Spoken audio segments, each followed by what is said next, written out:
Radio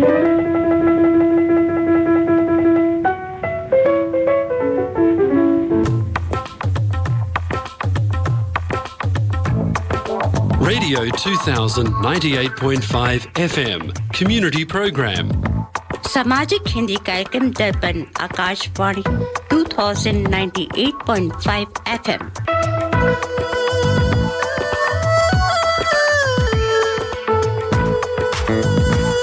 Welcome to the Hindi Show, featuring news, interviews, music and community announcements. स्वागत है दर्पण हिंदी कार्यक्रम में। आप सुनेंगे समाचार, विचार, संगीत और सामाजिक सूचनाएं। Radio 2000 98.5 FM Multicultural Radio.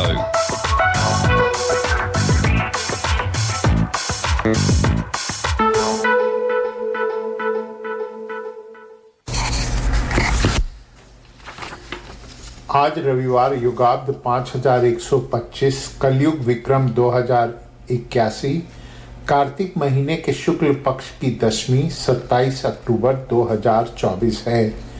दर्पण के सभी श्रोताओं को संजीव शर्मा और यतींदर गुप्ता का सप्रेम नमस्कार। अब सुनिए इस सप्ताह के समाचार। मुख्य समाचार इस प्रकार हैं। एलएसी पर भारत और चीन के सैनिकों की वापसी शुरू, 4 साल से जारी था गतिरोध। हिंदू पक्ष को कोर्ट का झटका, ज्ञानव्यापी के पूरे परिसर का नहीं होगा सर्वे। भारत के 91वें चीफ जस्टिस होंगे जस्टिस संजीव खन्ना, 11 नवंबर को लेंगे शपथ। पीएम मोदी बोले, भारत की विकास गाथा का हिस्सा बनने का यह सही समय।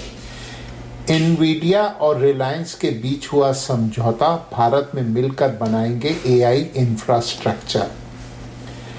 भारत और चीन ने पूर्वी लद्दाख में डेमचौक और डेमसोंग मैदानी क्षेत्रों में टकराव वाले 2 बिंदुओं से सैनिकों की वापसी शुरू कर दी है और यह प्रक्रिया 28-29 अक्टूबर तक पूरी होने की संभावना है। कुछ दिन पहले दोनों देशों के बीच पूर्वी लद्दाख में वास्तविक नियंत्रण रेखा एलएसी के पास से सैनिकों की वापसी और गश्त को लेकर समझौता हुआ था। जून 2020 में गलवान घाटी में दोनों देशों के सैनिकों के बीच भीषण संघर्ष के बाद संबंधों में तनाव आ गया था। यह पिछले कुछ दशकों में दोनों पक्षों के बीच सबसे गंभीर सैन्य संघर्ष था। प्रधानमंत्री नरेंद्र मोदी और चीन के राष्ट्रपति शी जिनपिंग ने 23 अक्टूबर को रूस के कजान में ब्रिक्स सम्मेलन से इतर अपनी द्विपक्षीय बातचीत में पूर्वी लद्दाख में एलएसी के पास से सैनिकों की वापसी और गश्त को लेकर हुए समझौतों का समर्थन किया था। वाराणसी कोर्ट ने ज्ञानव्यापी मुद्दे पर हिंदू पक्ष को झटका देते हुए कहा है कि ज्ञानव्यापी के पूरे परिसर का एएसआई का सर्वे नहीं होगा। हालांकि हिंदू पक्ष का कहना है कि वह इस फैसले को इलाहाबाद हाई कोर्ट में चुनौती देगा। हिंदू याचिकाकर्ताओं द्वारा दावा किए जाने के बाद अदालत ने सर्वेक्षण का आदेश दिया था कि क्या 17वीं सदी की मस्जिद का निर्माण पहले से मौजूद मंदिर के अवशेषों के ऊपर किया गया था। याचिका में तर्क दिया गया था कि मस्जिद के मुख्य गुंबद के नीचे भगवान आदि विश्वेश्वर का 100 फुट का विशाल शिवलिंग और अर्घा स्थित है, जिसका पेनिट्रेटिंग रडार की मदद से सर्वेक्षण होना चाहिए। यह भी मांग की गई थी कि वजूखाने का भी सर्वेक्षण होना चाहिए। न्यायमूर्ति संजीव खन्ना भारत के 91वें प्रधान न्यायाधीश नियुक्त किए गए। वे 11 नवंबर को शपथ लेंगे। इससे एक दिन पहले वर्तमान न्यायमूर्ति डीवाई चंद्रचूड़ पदमुक्त हो जाएंगे। न्यायमूर्ति चंद्रचूड़ ने 8 नवंबर 2022 को प्रधान न्यायाधीश के रूप में पदभार ग्रहण किया था। न्यायमूर्ति खन्ना का प्रधान न्यायाधीश के रूप में कार्यकाल 6 महीने से कुछ अधिक होगा और वह 13 मई 2025 को पदमुक्त होंगे। प्रधानमंत्री नरेंद्र मोदी ने जर्मनी की कंपनियों को देश में निवेश के लिए आमंत्रित करते हुए कहा कि निवेश के लिए भारत से बेहतर कोई जगह नहीं है। और भारत की विकास गाथा का हिस्सा बनने का यह सही समय है। Asia Pacific conference of German business के 18वें सम्मेलन को संबोधित करते हुए प्रधानमंत्री ने इस बात पर जोर दिया कि विदेशी निवेशकों के लिए भारत की विकास गाथा का हिस्सा बनना मेक इन इंडिया तथा मेक फॉर द वर्ल्ड पहल में शामिल होने का यह सही समय है। कृत्रिम मेधा AI आर्टिफिशियल इंटेलिजेंस चिप की प्रमुख वैश्विक कंपनी एनवीडिया कॉर्प के मुख्य कार्यपालक अधिकारी जेनसेन हुआंग ने कहा कि उनकी कंपनी ने भारत में AI कंप्यूटिंग अवसंरचना और एक नवाचार केंद्र बनाने के लिए मुकेश अंबानी की कंपनी रिलायंस इंडस्ट्रीज के साथ एक समझौता किया है। रिलायंस इंडस्ट्रीज का नया प्रमुख डेटा सेंटर नवीनतम एनवीडिया ब्लैकवेल AI चिप का उपयोग करेगा। एनवीडिया की भारत में 6 स्थानों पर पहले से ही मौजूदगी है। हुआंग ने कहा कि चिप डिजाइन करने में भारत पहले से ही विश्व स्तरीय है। एनवीडिया की डिजाइनिंग यहाँ बेंगलुरु, हैदराबाद, पुणे में की जाती है। और अब सुनिए वाणिज्य समाचार। इस सप्ताह दिल्ली सराफा बाजार बंद होने तक स्टैंडर्ड सोने का भाव 85,920 रुपये प्रति 10 ग्राम था। US डॉलर की विनिमय दर थी 84 रुपये 10 पैसे और ऑस्ट्रेलियन डॉलर की 55 रुपये 54 पैसे। इसी के साथ इस सप्ताह के समाचार समाप्त होते हैं। श्रोताओं, आज आप दर्पण रेडियो प्रोग्राम सुन रहे हैं। मैं यतीन्द्र गुप्ता के साथ, और हमारे साथ में शैलजा जी हैं, और हमारे मेहमान भी आ चुके हैं, चार्ल्स बिहारी लाल जी। बिहारी लाल जी, मैं केवल आज आपको बिहारी लाल जी बोलूँगा। दर्पण रेडियो में आपका बहुत बहुत स्वागत है। आपको तो सारे हिंदी समुदाय के लोग अच्छी तरह जानते हैं। बिल्कुल। मुझे लगता है ये सारा हिंदुस्तान हमारे लिए बनाया है। सही बात है। अगर आप में ये भावना हो तो फिर आप तो पूरे भारतीय हैं। हाँ, और नहीं, ये भारतीयों से भी ज़्यादा मैं तो ऐसे इस तरीके से मानता हूँ। तो श्रोताओं, आज की जो थीम है, एक हमारी नई श्रोता हैं आरुषि अरोरा। उन्होंने सीता के ऊपर एक पहेली का भी मुझे सुझाव दिया था। तो आज का जो विचार है शैलजा जी, एक कविता है जो कवि अमित प्रेम शंकर जी ने बनाई है, उसके ऊपर मैं पढ़ना चाहूँगा। राधा बनने को सब चाहे, माता सीता सी कोई नहीं जी। सब कृष्ण के प्रेम में भटक रही, संग राम के वन में कोई नहीं। ये क्यों कहते हैं धोखा खा गई, रो रो वक्त गुजार रही। सब ढूंढती रही हैं राजभवन, सीता सा वन पथ कोई नहीं। फिर कहाँ मिलेगा सत प्रेम जो कर्तव्यों से जूझ रही। वो जनक सुता महलों की ज्योति, वन आकर भी बुझी नहीं। बिता दिया कांटों में जीवन, फिर भी लंका की हुई नहीं। राम हुए बस सीता के, वो और किसी की हुई नहीं। राधा बनने को सब चाहे, माता सीता सी कोई नहीं। सब कृष्ण के प्रेम में भटक रही, संग्राम के वन में कोई नहीं। यतीन्द्र जी, इतनी सुंदर ये कविता है। अगर आप आज के संदर्भ में देखिए तो भी सीता जी एक आदर्श हैं, क्योंकि आप ये देखिए कि उनका स्वाभिमान इतना बड़ा था कि उन्होंने रामचंद्र जी ने जब उनको बुलाया अपने यज्ञ में, बहुत बड़े यज्ञ में, उन्होंने जाने से इनकार कर दिया था क्योंकि उनका अपमान हुआ था। कहा जाता है कि अयोध्या में जब तक ये राम मंदिर नहीं बना था कि कोई दिया भी नहीं जलता था, क्योंकि वहाँ सीता जी का अपमान हुआ था। और देखिए आज के संबंध में she was a single woman, single mother, क्योंकि रामचंद्र जी ने उनको त्याग कर दिया था। तो she was a single woman. और आज के संबंध देखिए उन्होंने 2 बच्चे इतने अद्भुत और इतने कुशल पूर्ण रेस किए थे कि आज भी वो आदर्श हैं। आपने बहुत अलग एंगल दिया है इसको कि हाँ, सिंगल मदर वाला। कभी मैंने खुद ये सोचा नहीं था कि ये भी बहुत बड़ी पॉइंट है जी कि सीता माँ ने कितना दुख।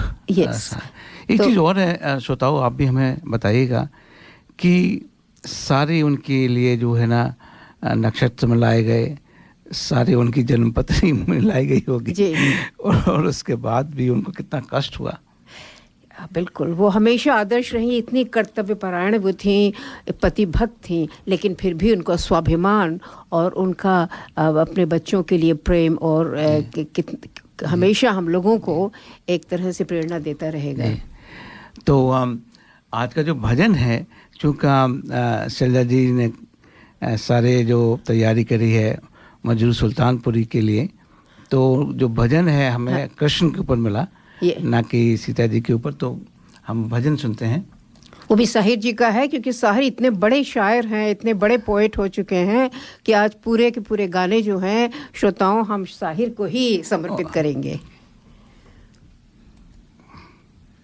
लेटेस्ट अपडेट्स के लिए अल्ट्रा चैनल्स को सब्सक्राइब करें और बेल आइकन को प्रेस करें।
स्वाद की एक ऐसी दुनिया में कदम रखें जहां हर व्यंजन पारंपरिक तौर से बनाया जाता है। Colours of India restaurant Parramatta में हम आपको असली भारतीय भोजन का अनुभव प्रदान करवाने पर गर्व महसूस करते हैं, जो स्वाद को और निखारेगा और आपको अधिक खाने की लालसा देगा।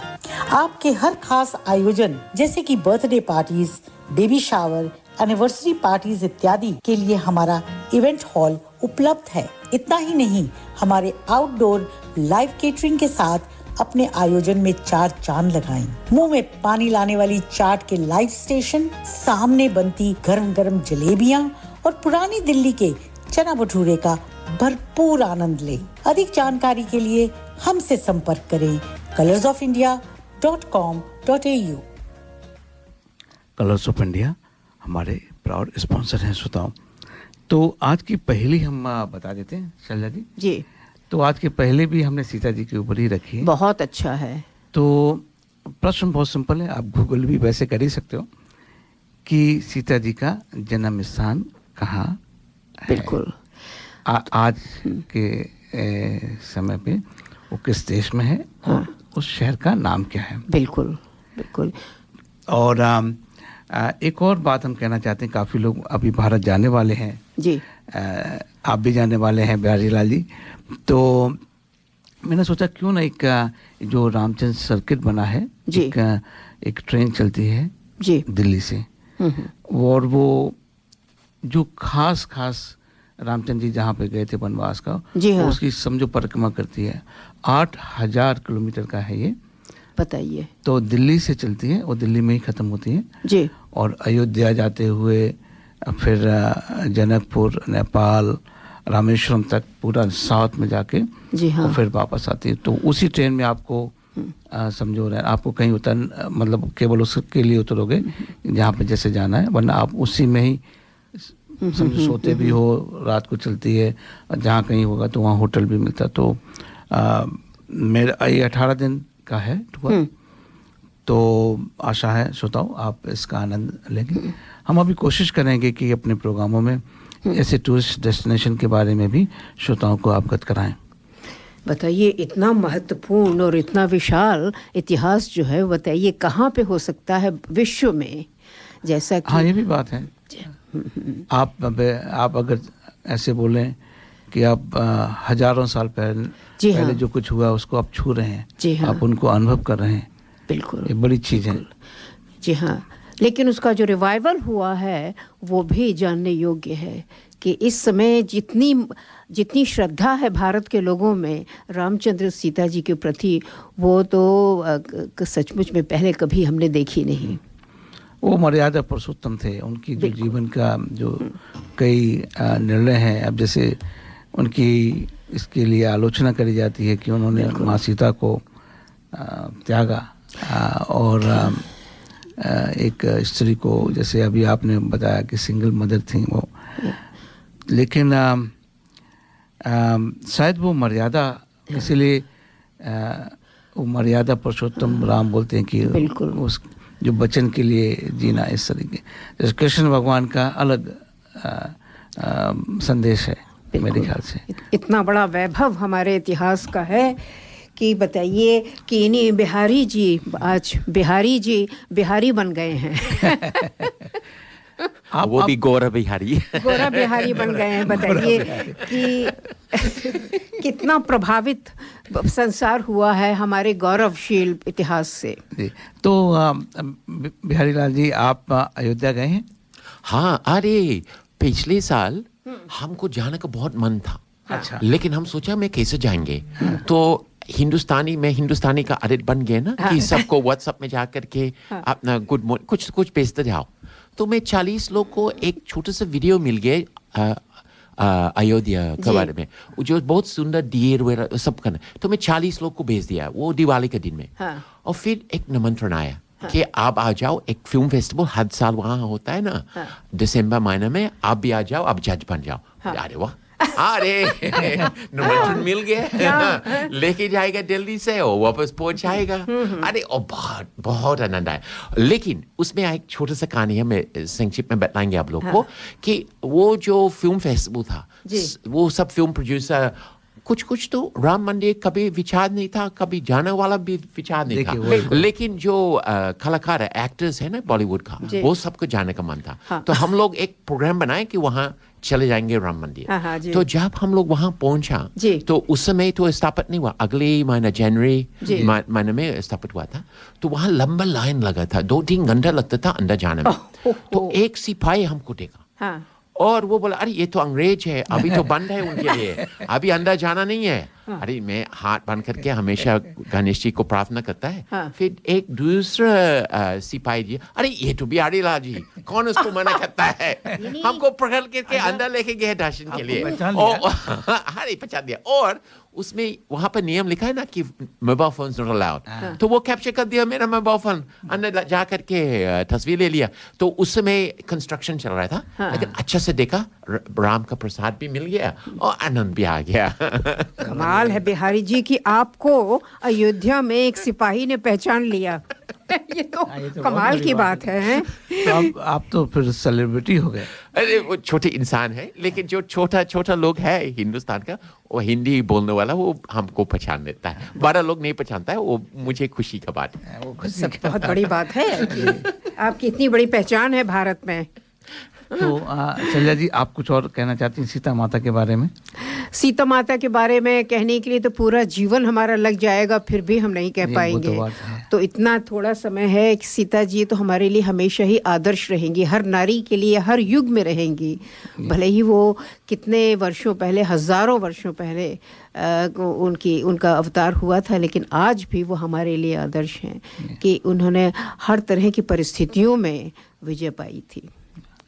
और इतने गौरवपूर्ण जीवन के बाद में उन्होंने अपना जीवन जो था, जिस तरह से वो चाहती थी उसी तरह से उन्होंने जिया और उसी तरह से उसका अंत किया। उन्होंने अपने संघर्ष को अपना गहना बना लिया। बिल्कुल मैं तो इस तरीके से देखता हूँ। यस। सो सीता माता तो विश्व की सभी स्त्रियों के लिए एक आदर्श रहेंगी, भले ही वो अंग्रेज हो या हिंदुस्तानी हो। उन्होंने शॉर्टकट नहीं लिया। उन्होंने शॉर्टकट नहीं, उनका कि जैसे भी है हमें जी एक मैं ऐसे मानता हूँ कि हम मर्यादा पुरुषोत्तम राम बोलते हैं। क्या हम ऐसा नहीं कह सकते हैं कि मर्यादा स्त्री अगर हम नाम देना चाहें तो वो सीता माँ का है जी।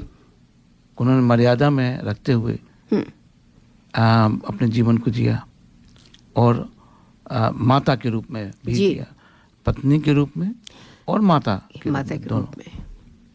तो पूरी ये जो राम कथा है वो मर्यादा से ज़्यादा है जी।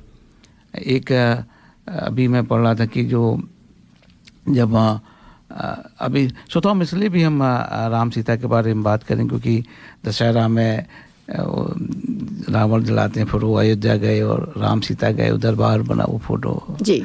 तो सबको रामचंद्र जी ने अवार्ड दिया, किसी को कुछ इस तरीके से सबको एक्नॉलेज करा जी। लेकिन जब सीता माँ ने देखा कि हनुमान जी तो छूट गए, रामचंद्र जी ने उनके बारे में तो बात ही नहीं करी जी। उनको बड़ा दुख हुआ कि अभी कैसे उनको कहें, वो राजा हैं ना। बिल्कुल बिल्कुल जी। तो सीता माँ ने क्या करा कि अपनी एक उनकी माला थी जी हाँ, वो उनको दे दी इस तरीके से।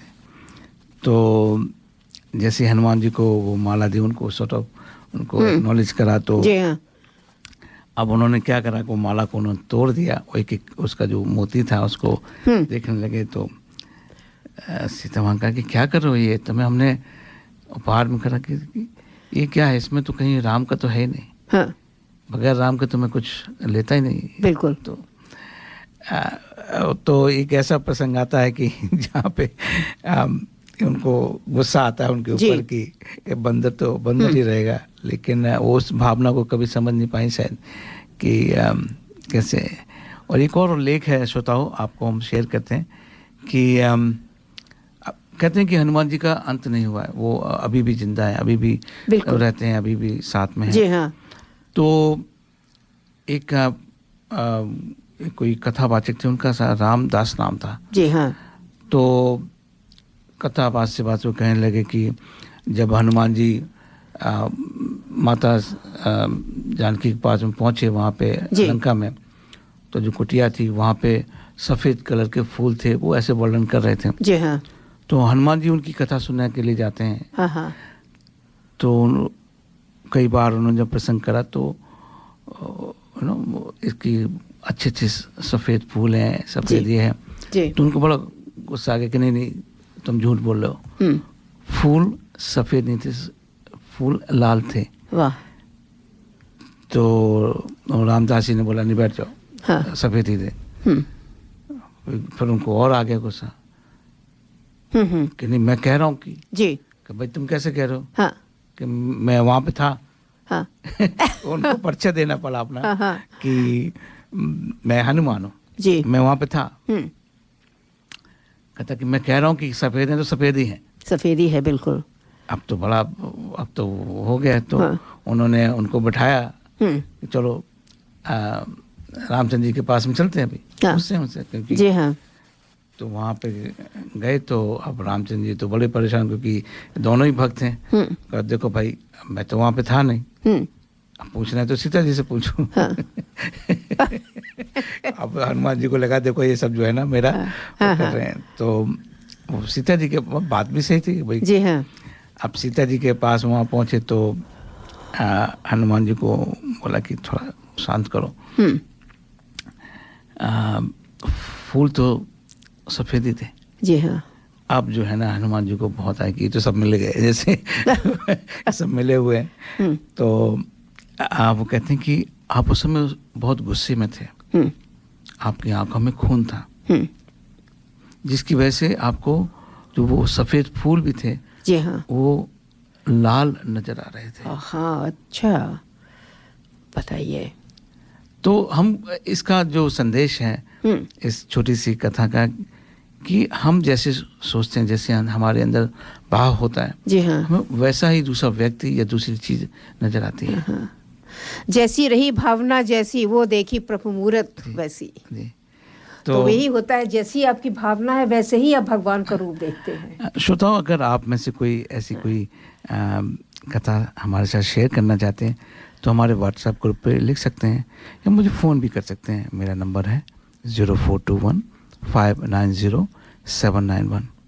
तो शैलजा जी, एक जो आपका फेवरेट गाना भी है कभी कभी, वाह वाह, ये तो तबीयत खुश हो जाएगी श्रोताओं आपके सुन के, क्योंकि हर श्रोता जो है उस गाने से रिलेट कर सकता है। ये नहीं कि हमारे बिहारी जी तक ने सुना होगा ये गाना तो अब आप इसके अर्थों पे ध्यान दीजिएगा।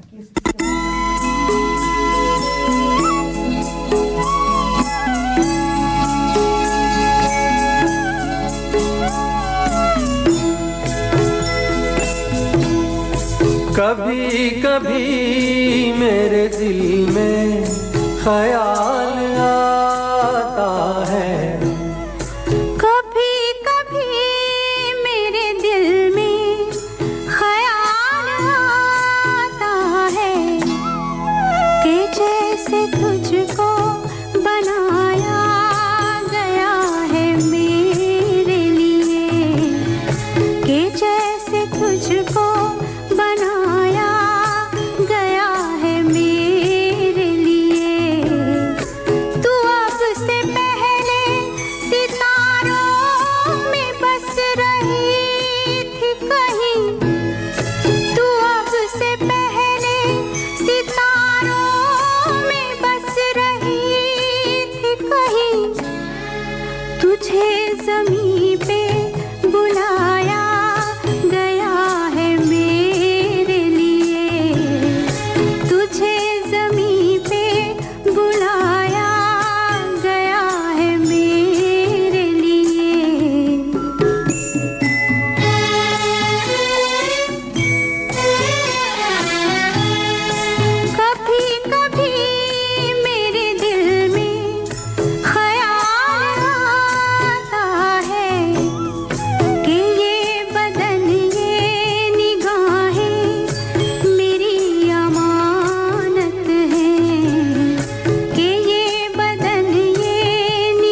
घूंघट उठा रहा हूँ मैं।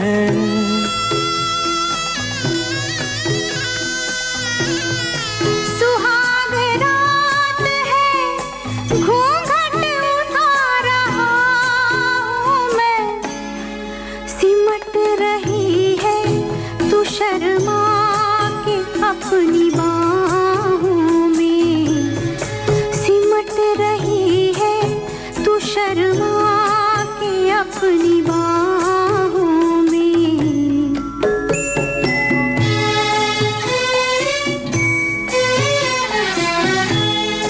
कभी कभी मेरे दिल में ख्याल आता है कि जैसे तू मुझे चाहेगी उम्र भर यूं ही। उठेगी मेरी तरफ प्यार की नजर यूं ही। मैं जानता हूँ कि तू गैर है मगर यूं ही।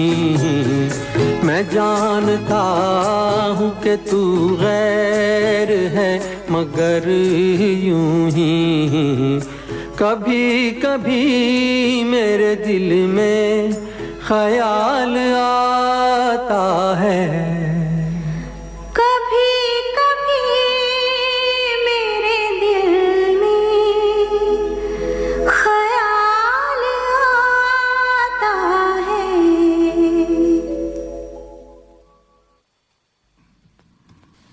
क्या खूबसूरत सदाबहार नज्म है, शायरी है। जी जी। करी मास्टर ने कंप्लीट करी मिक्स बनाया, फिर उसको घर घर में देखो पहुंचाया। घंटों की कुकिंग को मिनटों में कर दिखाया। वाह वाह वाह बढ़िया खाना बन के आया। करी मास्टर ने जादू चलाया। करी मास्टर ने कंप्लीट करी मिक्स बनाया। करी मास्टर्स कंप्लीट करी mix available at all leading spice shops. ये थे हमारे स्पॉन्सर करी मास्टर का संदेश। तो शैलजा जी, आप हमारे श्रोताओं को बताइए साहिर लुधियानवी जी के बारे में। तो श्रोताओं, साहिर लुधियानवी का नाम आपने सुना ही होगा, लेकिन उनका असली नाम साहिर लुधियानवी नहीं था। उनका असली नाम था अब्दुल हई। अब कैसे वो साहिर लुधियानवी बने, तो मैं आपको बहुत ही मशहूर शायर थे इकबाल, उनकी कुछ पंक्तियां मैं आपको सुनाऊंगी, जिसने कि साहिर साहब को प्रेरित किया था अपना नाम बदलने के लिए। चल बसा दाग आह, चल बसा दाग आह, मैयत उसकी ज़ेबे दोष है। आखिरी शायर जहानाबाद का खामोश है। इस चमन में होंगे पैदा बुलबुले शिराज भी, इस चमन में होंगे पैदा बुलबुले शिराज भी। सैकड़ों साहिर भी होंगे साहिबे इजाज भी। हू बहू खींचेंगे लेकिन, हू बहू खींचेंगे लेकिन इश्क की तस्वीर कौन। चल बसा है दाग अब मारेगा दिल पे तीर कौन। तो इन पंक्तियों ने साहिर साहब को इतना प्रेरित किया था कि उन्होंने अपना नाम अब्दुल हई से बदल कर साहिर रख दिया था। और लुधियानवी जो था, चूंकि वो लुधियाना के रहने वाले थे, इसलिए उनका नाम साहिर लुधियानवी हो गया था। अच्छा। तो श्रोताओं, आपके व्यक्तित्व को तराशने में जिन मुख्य अनुभवों का योगदान होता है, उसमें कहानी, कविता, ये तो आप मानेंगे यतीन्द्र जी और बिहारी जी की कविताओं का और कहानियों का बहुत बड़ा योगदान होता है हमारे पर्सनालिटी डेवलपमेंट में। क्योंकि जब हम यंग होते हैं, टीनेजर्स होते हैं, तो इन्हीं सब चीज़ों में हमारा दिमाग लगता है, इश्क में कविताओं में।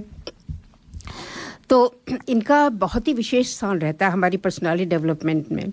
मेरे जीवन काल में मैंने गालिब तो मेरे बहुत पहले हो चुके थे, लेकिन मेरे समकालीन जो थे साहिर लुधियानवी, उनसे मैं बहुत ही प्रभावित हुई थी। तो इसलिए बड़ा अच्छा है कि आज हम उनकी पुण्यतिथि को मनाने के लिए उनके ऊपर ये कार्यक्रम पेश कर रहे हैं। तो साहिर साहब की तूती यूं तो ऐसे शायर बोलती ही थी, लेकिन जनमानस तक पहुंचाने का सबसे बड़ा जो उनका कार्य था, फिल्मी दुनिया ने किया था। अगर वो फिल्मी दुनिया में ना आते तो हो सकता है कि हम लोगों को इतना ज़्यादा, ये तो बिल्कुल सही बात है। जी हाँ, तो फिल्मी दुनिया ने उनकी लोकप्रियता का कारण था उनके जीवन की प्रतिध्वनि जो दुख दर्द व सामाजिक विषमताओं का सार थी। यही होता है कि कविताओं में और शायरी में जो दुख दर्द होता है उसकी बड़ी अहमियत होती है। तो दुनिया ने आप कहती हैं ना शैलजा जी, वो वही तो याद रहता है, वही तो साथ रहता है। बिल्कुल बिल्कुल जी। तो यही है कि उनकी जो जीवन की प्रतिध्वनि जो दुख व दर्द व सामाजिक विषयों का सार थी, दुनिया ने तजुर्बात हवादिस की शक्ल में, उन्होंने यही लिखा था, दुनिया ने तजुर्बात हवादिस की शक्ल में जो कुछ मुझे दिया है लौटा रहा हूँ मैं, को मुझको जितना दुख दर्द दिया था वही मैं लौटा रहा हूँ तुमको। क्या बात है, कितनी बड़ी चीज़ उन्होंने कही थी। साहिर जी का जन्म 1921 में लुधियाना के एक जागीरदार परिवार में हुआ था। पारिवारिक संपन्नता के बावजूद पिता की अय्याशियों ने घर तोड़ दिया था। उनके पिता बहुत बड़े घर के थे, लेकिन ज़मींदार आदमी, लेकिन उनके पिता अय्याशी थे, तो इससे उनका घर टूट गया था। लेकिन साहिर ने अपनी माँ के साथ संघर्ष करने का निश्चय किया था। पिता की क्रूरता व माँ की ममता ने अनेकों मानसिक उलझनों में इन्हें बचपन से ही घेर लिया था। बुद्धि, भावुकता, धैर्य और विषाद के संघर्ष ने उनका मन, मस्तिष्क, सारी निराशा को तलखियों का लिबास पहना दिया था। तो उन्होंने 1943 में तलखियाँ प्रकाशित की थी। तलखियाँ जो थी उससे वो ख्याति के चरम सीमा पर पहुँच गए थे। तो तलखियों में से एक मैं आपको सुनाऊंगी, न कोई ज़्यादा न मंजिल न रोशनी न सुराग। ज़्यादा कहते हैं किसी मार्ग को, न कोई ज़्यादा न मंजिल न रोशनी न सुराग, भटक रही है ख्यालों में ज़िंदगी मेरी, भटक रही है खलाओं में ज़िंदगी मेरी, इन्हीं खलाओं में रह जाऊंगा कभी खोकर मैं, इन्हीं खलाओं में रह जाऊंगा कभी खोकर, मैं जानता हूँ मेरी हमनफस, बस यूं ही कभी कभी मेरे दिल में ख्याल आता है। मैं जानता हूँ ये हमनफस, मगर कभी कभी मेरे दिल में ख्याल आता है। कहा जाता है कि बिना दिल को ठेस लगे कविता में निखार नहीं आता है। जब तक बिहारी जी, आप इसके बारे में क्या कहना चाहते हैं? जब तक आपके दिल में ठेस नहीं लगेगी तब तक कविता नहीं आप निकलती है। जब मन में दर्द होता है तब कविता निकलती है। हाँ, बात तो सही है। बात सही है। हाँ जी। तो आपको दिल में ठकना लगी कभी? क्या नहीं लगा है बिहारी? सबको होता है कभी कभी, सभी होता है। तो साहिर जी की कहानी एक प्रेम कहानी, उनकी प्रेम कहानी एक त्रिकोण से आरंभ होती है जो कल्पनाओं में, हमेशा कल्पनाओं में पनपता रहा। उनकी प्रेम कहानी थी, लेकिन सिर्फ कल्पना रही जीवन भर, क्योंकि कभी भी उनका जो प्रेम था वो पूरी तरह से परिपक्व नहीं हो पाया था। ये तो हमेशा हर एक की कहानी। हाँ, वो कल्पना ही करते रह गए थे। मेरे ख्वाबों के झरोखों को सजाने वाली, मेरे ख्वाबों के झरोखों को सजाने वाली, तेरे ख्वाबों में कहीं मेरा गुज़र है कि नहीं। वही, क्योंकि ख्वाबों में उनकी ज़िंदगी गुजरी थी, तो उन्होंने यही लिखा था, मेरे ख्वाबों के झरोखों को सजाने वाली, तेरे ख्वाबों में कहीं मेरा गुज़र है कि नहीं। Am I in your dreams or not? You are in my dreams, but are you or not? पूछ कर अपनी निगाहों से बता दे मुझको, पूछ कर अपनी निगाहों से बता दे मुझको, मेरी रातों के मुक़द्दर में सहर है कि नहीं। क्या बात है कि is there any morning for my nights? अच्छा, How beautiful it is. जी। अमृता प्रीतम, अब मैं दूसरा शुरू कर रही हूँ। अमृता प्रीतम जो स्वयं में ख्याति प्राप्त साहित्यकार थीं, अपने व्यक्तित्व जीवन में अमृता जी भी भावनाओं की डामाडोल में गुजरती रहीं। एक भौतिक व आत्मीय प्रेम के बीच में, हालांकि उनकी शादी हो गई थी अमृता जी की, लेकिन फिर भी वो भटकती रहीं आत्मीय प्रेम और भौतिक प्रेम के बीच में। आपको शायद याद होगा कि अब संजय भंसाली ने एक फिल्म बनाने की कोशिश की थी, गुस्ताखियाँ जो थी इसी पे आधारित थी। अच्छा। अमृता प्रीतम और साहिर लुधियानवी के अनफुलफिल्ड लव स्टोरी। अच्छा, एक बार कहा जाता है कि साहिल लुधियानवी ने अपनी माँ से कहा था कि उनकी माँ की बहुत इच्छा थी कि उनकी शादी हो जाए, तो उन्होंने अपनी माँ से कहा था कि अमृता तुम्हारी बहू बन सकती है, और अमृता ने भी यही कहा था कि मैं बहू बनना चाहती हूँ आपकी। लेकिन किस्मत कुछ और भी थी। साहिल एक सशक्त, संवेदनशील, भविष्य दृष्टा व क्रांतिकारी कवि थे। क्रांतिकारी कवि थे। अगर उनको प्यासा के गाने याद होंगे, ये दुनिया अगर मिल भी जाए तो क्या है, औरत ने जन्म दिया मर्दों को, woman has given birth to a man and man has given him to prostitution. These are so he was really a क्रांतिकारी कवि। उनके पराजित वो काल्पनिक प्रेम का बहुत सुंदर मुखड़ा है परछाइयाँ। परछाइयाँ जिसके कि मैं 4 मुक्तक आपको पेश करना चाहूँगी। मेरे ख्वाबों के झरोखों को सजाने वाली, मेरे ख्वाबों के झरोखों को सजाने वाली, तेरे ख्वाबों में कहीं मेरा जिगर है कि नहीं। जैसे कि मैंने आपके भी बताया था कि अभी मैंने पढ़ा था परछाइयों में कि परछाइयाँ इनकी बहुत ही मशहूर और बहुत ही खूबसूरत एक थी। तो ये मेरी श्रोताओं, ये मेरी फेवरेट लाइंस हैं परछाइयाँ। यही फ़िज़ा थी, यही रुत, यही ज़माना था। यही फ़िज़ा थी, यही रुत, यही ज़माना था। यहीं से हमने मोहब्बत की इब्तिदा की थी। धड़कते दिल से लरजती हुई निगाहों से, धड़कते दिल से लरजती हुई निगाहों से हुजूर गैब में नन्ही सी इल्तिजा की थी। I'm going to explain to you, Bihari ji, after this program, because these lines are so beautiful. यही फ़िज़ा थी, यही रुत, यही ज़माना था। यहीं से हमने मोहब्बत की इब्तिदा की थी। धड़कते दिल से लरजती हुई निगाहों से हुजूर गैब में नन्ही सी इल्तिजा की थी कि आरज़ू के कवल खिल के फूल हो जाए, कि आरज़ू के कवल खिल के फूल हो जाएं, दिलो जिगर की दुआएं कबूल हो जाएं। तस्वुरात की परछाइयाँ उभरती हैं, तस्वुरात की परछाइयाँ उभरती हैं। that my fantasy is just coming as a shadow in front of me. तुम आ रही हो ज़माने की निगाह से बचकर, तुम आ रही हो ज़माने की निगाह से बचकर, नज़र झुकाए हुए और बदन चुराए हुए, खुद अपने कदमों की आहट से झेंपती डरती, खुद अपने कदमों की आहट से झेंपती डरती, खुद अपने साए की जुम्बिश से खौफ खाए हुए। बहुत लंबी है ये परछाइयाँ, लेकिन मैं आपको सिर्फ 4 ही इसके मुक्तक सुनाऊंगी। रवा है छोटी सी कश्ती, रवा है छोटी सी कश्ती हवाओं के रुख पे, नदी के सास पे मल्लाह गीत गाता है। रवा है छोटी सी कश्ती हवाओं के रुख पे, नदी के सास पे मल्लाह गीत गाता है। तुम्हारा जिस्म, तुम्हारा जिस्म लहरों के हर झकोले से मेरी खुली हुई बाहों में झूल जाता है। मैं टाँक रहा हूँ फूल तुम्हारे जूड़े में, मैं टाँक रहा हूँ फूल तुम्हारे जूड़े में, तुम्हारी आँख मसरत से झुकती जाती है। न जाने आज मैं क्या बात कहने वाला हूँ, न जाने क्या मैं बात आज कहने वाला हूँ। ज़ुबान खुश्क है, आवाज़ लड़खड़ाती है। कितनी खूबसूरत पंक्तियाँ थीं। तो मेरे ख्याल से लगता है कि अब हमें ब्रेक जी अपने काफ़ी श्रोताओं का भी आ रहा है, तो हम उनके मैसेज भी पढ़ेंगे, लेकिन एक ब्रेक लिया जाए और एक गाना सुनते हैं।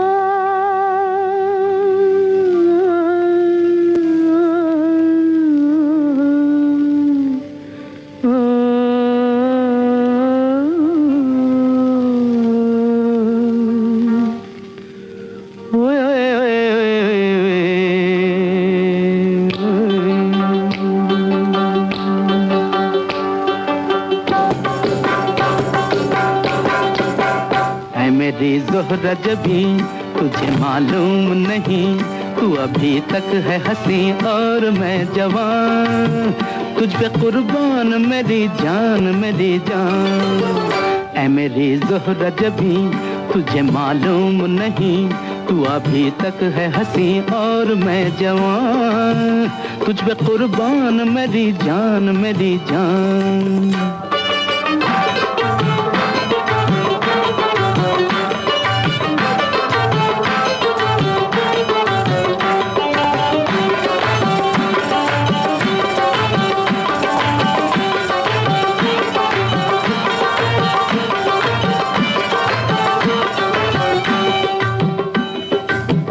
ये शौखियाँ ये बांकपन जो तुझ में है कहीं नहीं, ये शौखियाँ ये बांकपन जो तुझ में है कहीं नहीं, दिलों को जीतने का फन जो तुझ में है कहीं नहीं।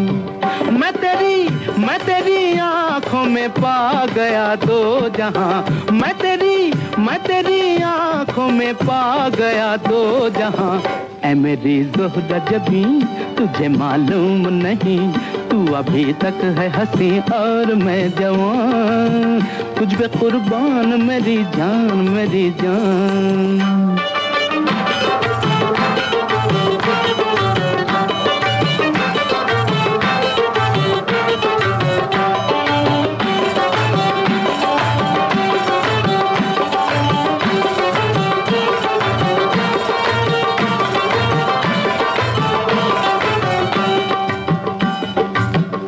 मीठे बोल जाने मन जो मुस्कुरा के बोल दे, तू मीठे बोल जाने मन जो मुस्कुरा के बोल दे, तो धड़कनों में आज भी शराबी रंग घोल दे।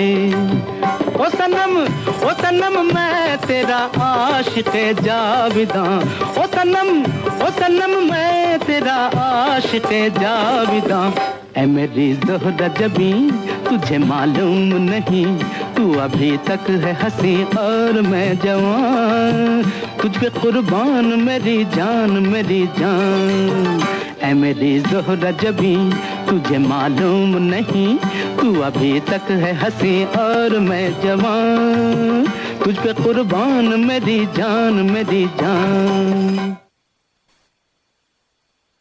Are you looking for personal or business tax or self-managed super fund account and audit, formation of association, company or trust, cloud accounting with payroll solution with fixed prices?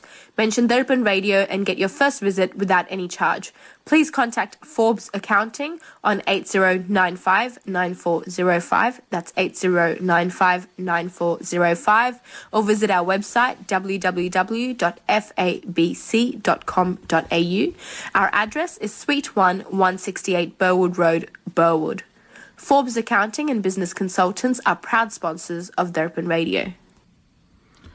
श्रोताओं, हमारे कई श्रोताओं ने मैसेज भी लिखा है, मैं चाहता हूं कि उनको मैं पढ़ दूं। शल्या जी, तो प्रदीप जी लिख रहे हैं कि कार्यक्रम का शुभारंभ बहुत अच्छा विचार और मधुर भजन।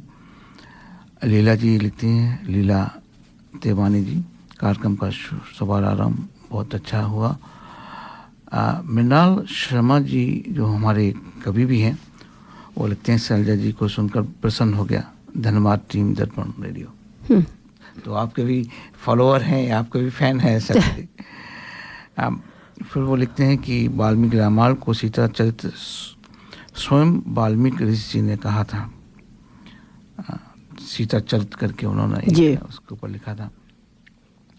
प्रदीप जी लिख रहे हैं, आज शैलजा जी, यतीन जी और बिहारी लाल जी को सुनकर अच्छा लग रहा है, अच्छा संयोग है। धन्यवाद प्रदीप जी। मैं सेलिब्रिटी के साथ में हूँ भाई, बिहारी लाल जी के साथ में। लीला जी कह रही हैं कि आपसे वो मिली थी बिहारी लाल जी जन्माष्टमी के प्रोग्राम में। मृणाल जी ने एक डिलीट कर दिया। मृणाल जी, मैं चाहता हूँ कि आप चाहें तो अपनी कोई सी कविता को हमारे साथ में शेयर करें। आप मुझे फ़ोन भी कर सकते हैं 0421 590 पे। मैं चाहूँगा कि आपकी कविता को मैं सुनाऊँ अपने श्रोताओं को। लीला जी ने क्या लिखा है, उनकी स्वरचित कविता है, मैं पढ़ना चाहूँगा उसको। जय राम सदा सुखधाम हरे, सिया राम हरे, सिया राम हरे। जय जय जय पूर्ण काम हरे, सिया राम हरे, सिया राम हरे। दशरथ के राज दुलारे थे, कौशल की आँख के तारे थे। अयोध्या के आनंद धाम हरे, सिया राम हरे, सिया राम हरे। भरत लखन रिपु दमन खड़े, ये छोटे राम थे सबसे बड़े। चारों भ्राता गुड़ की खान रहे, सिया राम हरे, सिया राम हरे। प्रभु धनुष भंग करने आए, सीता सी दुल्हन घर लाए, शोभा से लजाए काम हरे, सिया राम हरे सिया राम हरे। दशरथ ने राम को राज दिया, कैकेयी ने पर वनवास दिया, चले लखन सिया संग राम हरे सिया राम हरे सिया राम हरे। चित्रकूट में कुछ दिन वास किया, फिर पंचवटी में निवास किया, सिया हरण से व्याकुल राम हरे सिया राम हरे सिया राम हरे। हनुमान से राम मिले जब से, सुग्रीव भी मीत बने तब से, रटे विभीषण राम का नाम हरे सिया राम हरे सिया राम हरे। कुंभकर्ण और धननाद मरे, राम बस से सब कष्ट टले, सीता राम मिलन अभिराम हरे सिया राम हरे सिया राम हरे। अयोध्या में आनंद था छाया, राम राज सभी के मन भाया, प्रभु सबके समारे काम हरे सिया राम हरे सिया राम हरे। धन्यवाद लीला जी। राज गर्ग जी लिखते हैं नाइस इन्फॉर्मेटिव प्रोग्राम। आज प्रदीप जी फिर लिखते हैं आज शैलजा जी बहुत रिसर्च करके आई हैं। जयरामन जी ने भी आपकी उसको सराहा है, ग्रेट डिटेल्ड हिस्ट्री। तो श्रोताओ, अभी किसी ने जवाब नहीं दिया हमारी पहेली का। एक केवल लीला जी ने लिखा है, तो मैं पहेली को दोबारा से बताता हूँ कि सीता जी किस शहर और देश में पैदा हुई थी।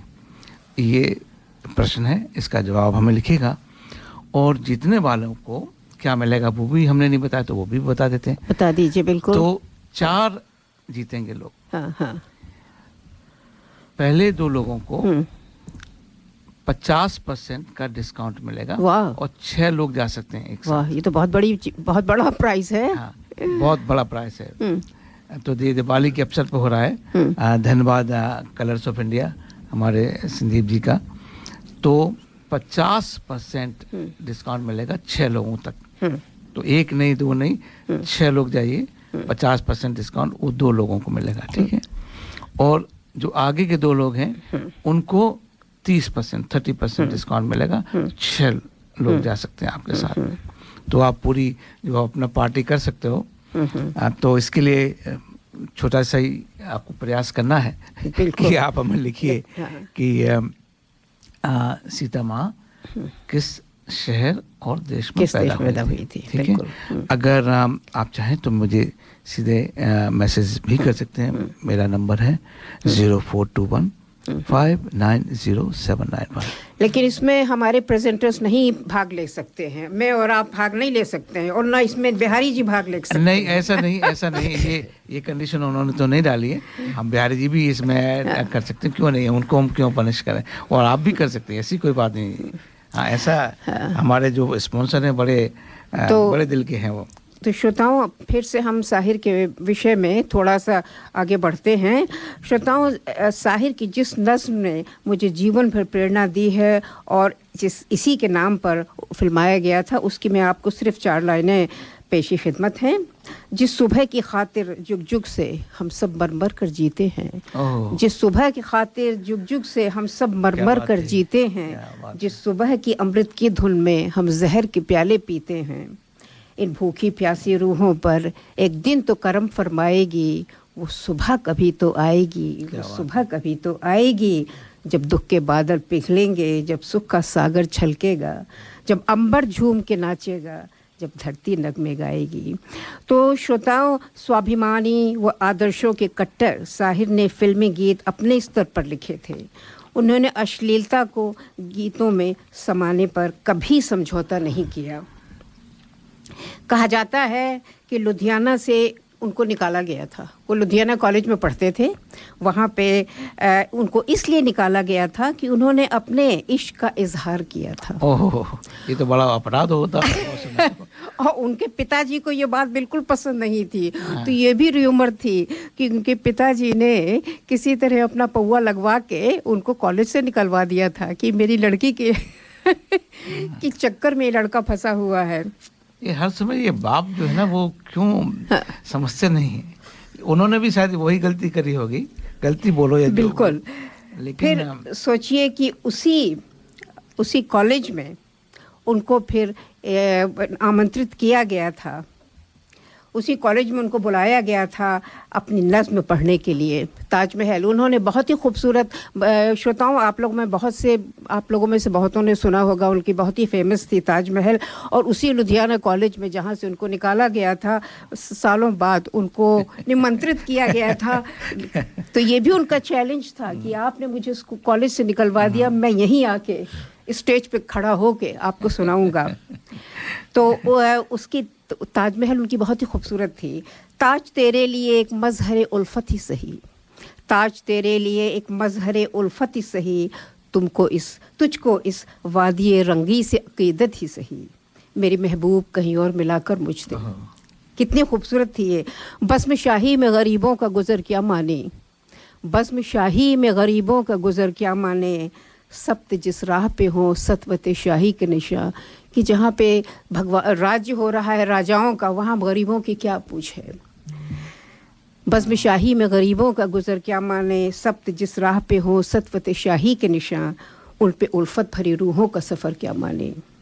मेरी महबूब पसे पर्दा ये तशहीर वफ़ा, कि इन सब जो इतनी एडवर्टीज़मेंट हो रहा है, इतनी जो तशहीरें हैं, उसके पीछे तुमने ये तो देखा होता कि हम कितने गरीब हैं।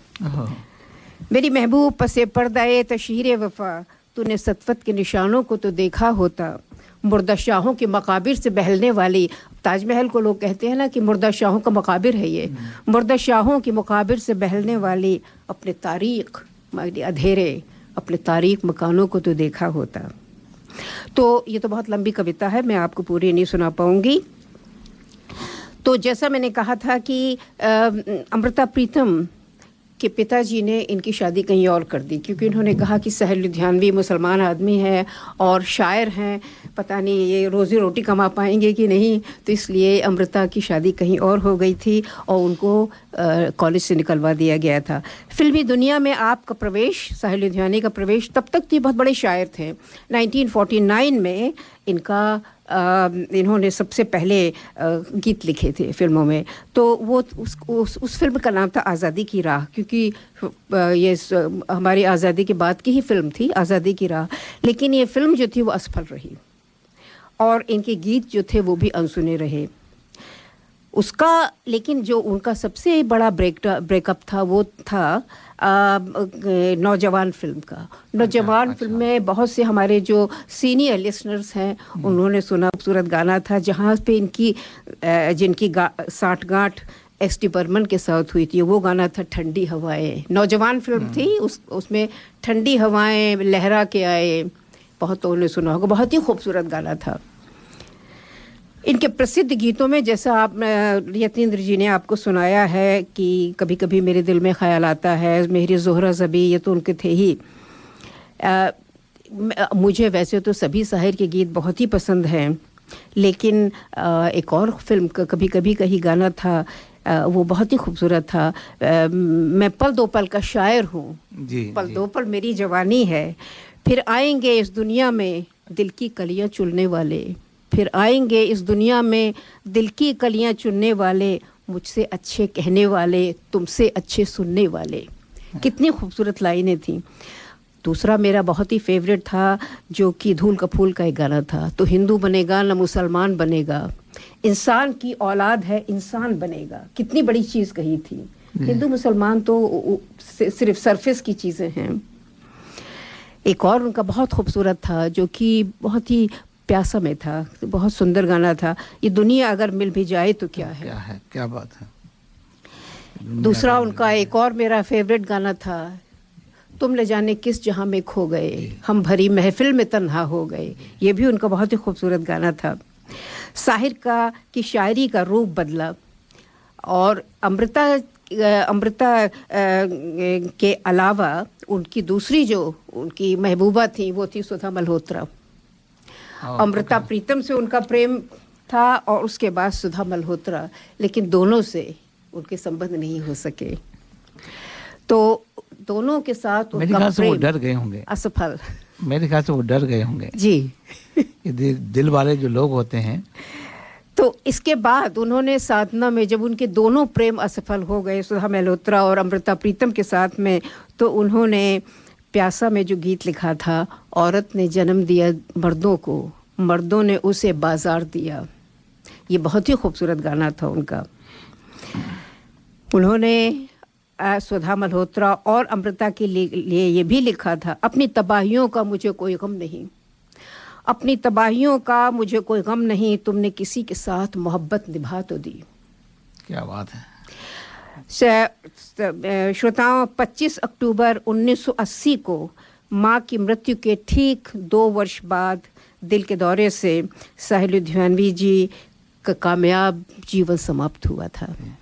एक शैलजा जी, एक वैसे आप जोक भी कह सकते हैं, एक बार क्या हुआ कि पागल खाने में जाना हुआ, तो मैंने जो वहाँ का जो रक्षक होते हैं उनसे पूछा कि भाई बताइए थोड़ा,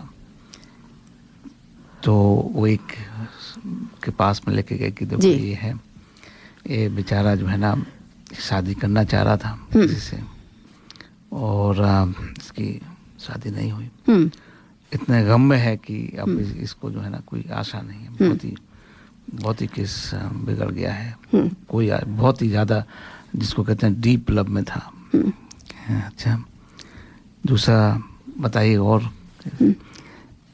कि अब मैं आपको क्या बताऊं, ये दूसरा वाला जो केस है, अब वो ये है कि जिस महबूबा से इसकी शादी नहीं हुई थी, उसकी शादी इससे हो गई थी।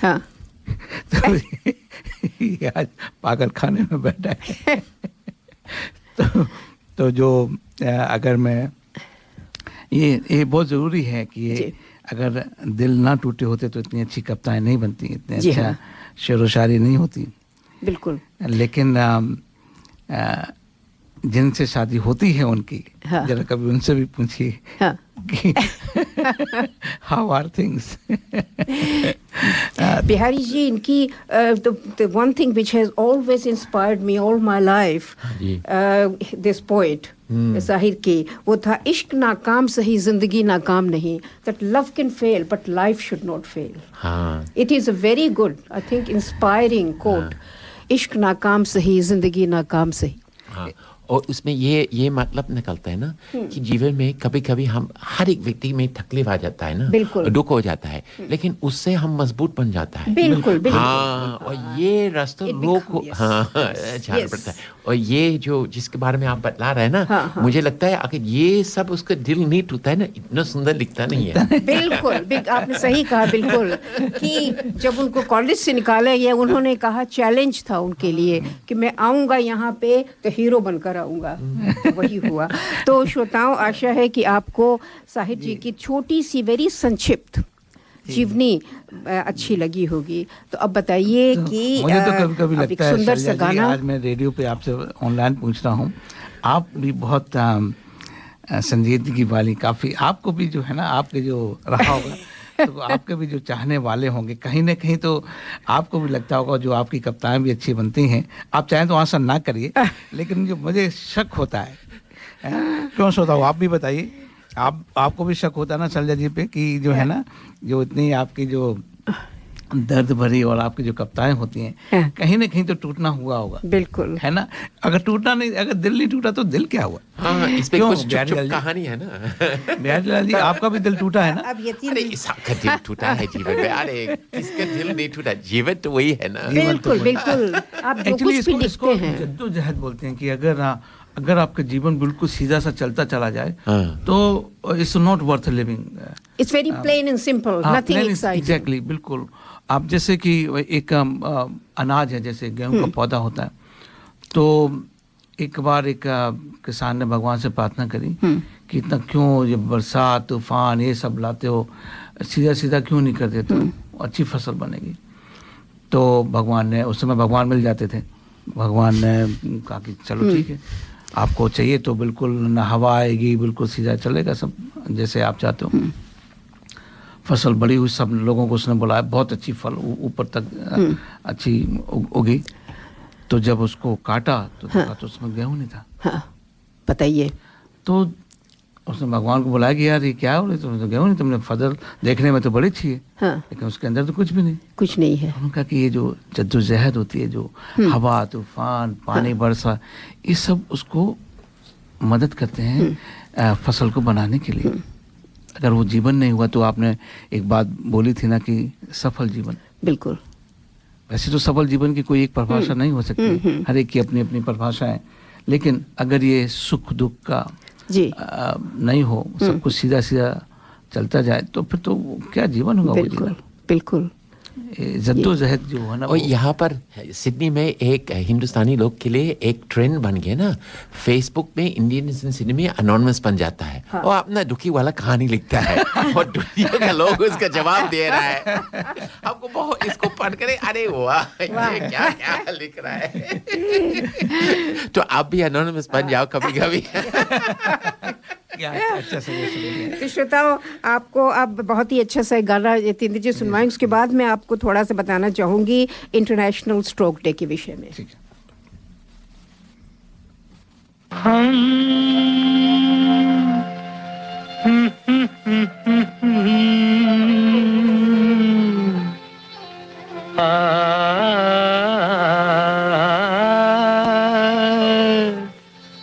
चले गए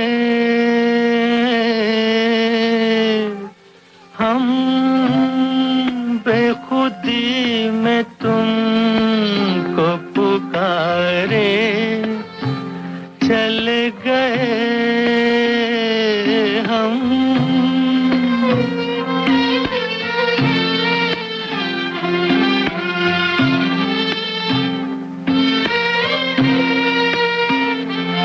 हम बेखुदी में तुमको पुकारे, चले गए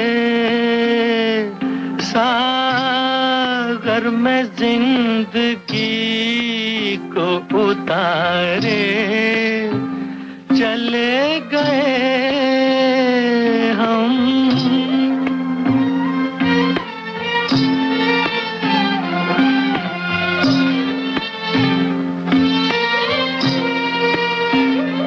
देखा कि ये तुम्हें हम बन के दीवाना, देखा कि ये तुम्हें हम बन के दीवाना, उतरा जो नशा तो हमने ये जाना,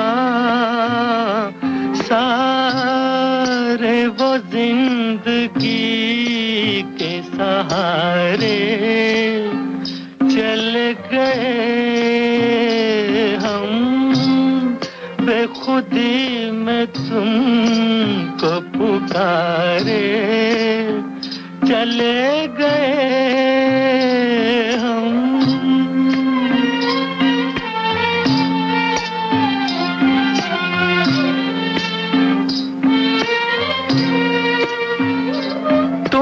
तो ना कहो हम खुद ही से खेले, तुम तो ना कहो हम खुद ही से खेले, डूबे नहीं हम यूं नशे में अकेले, शीशे में आपको भी उतारे, चल गए हम बेखुदी में तुमको पुकारे, चल गए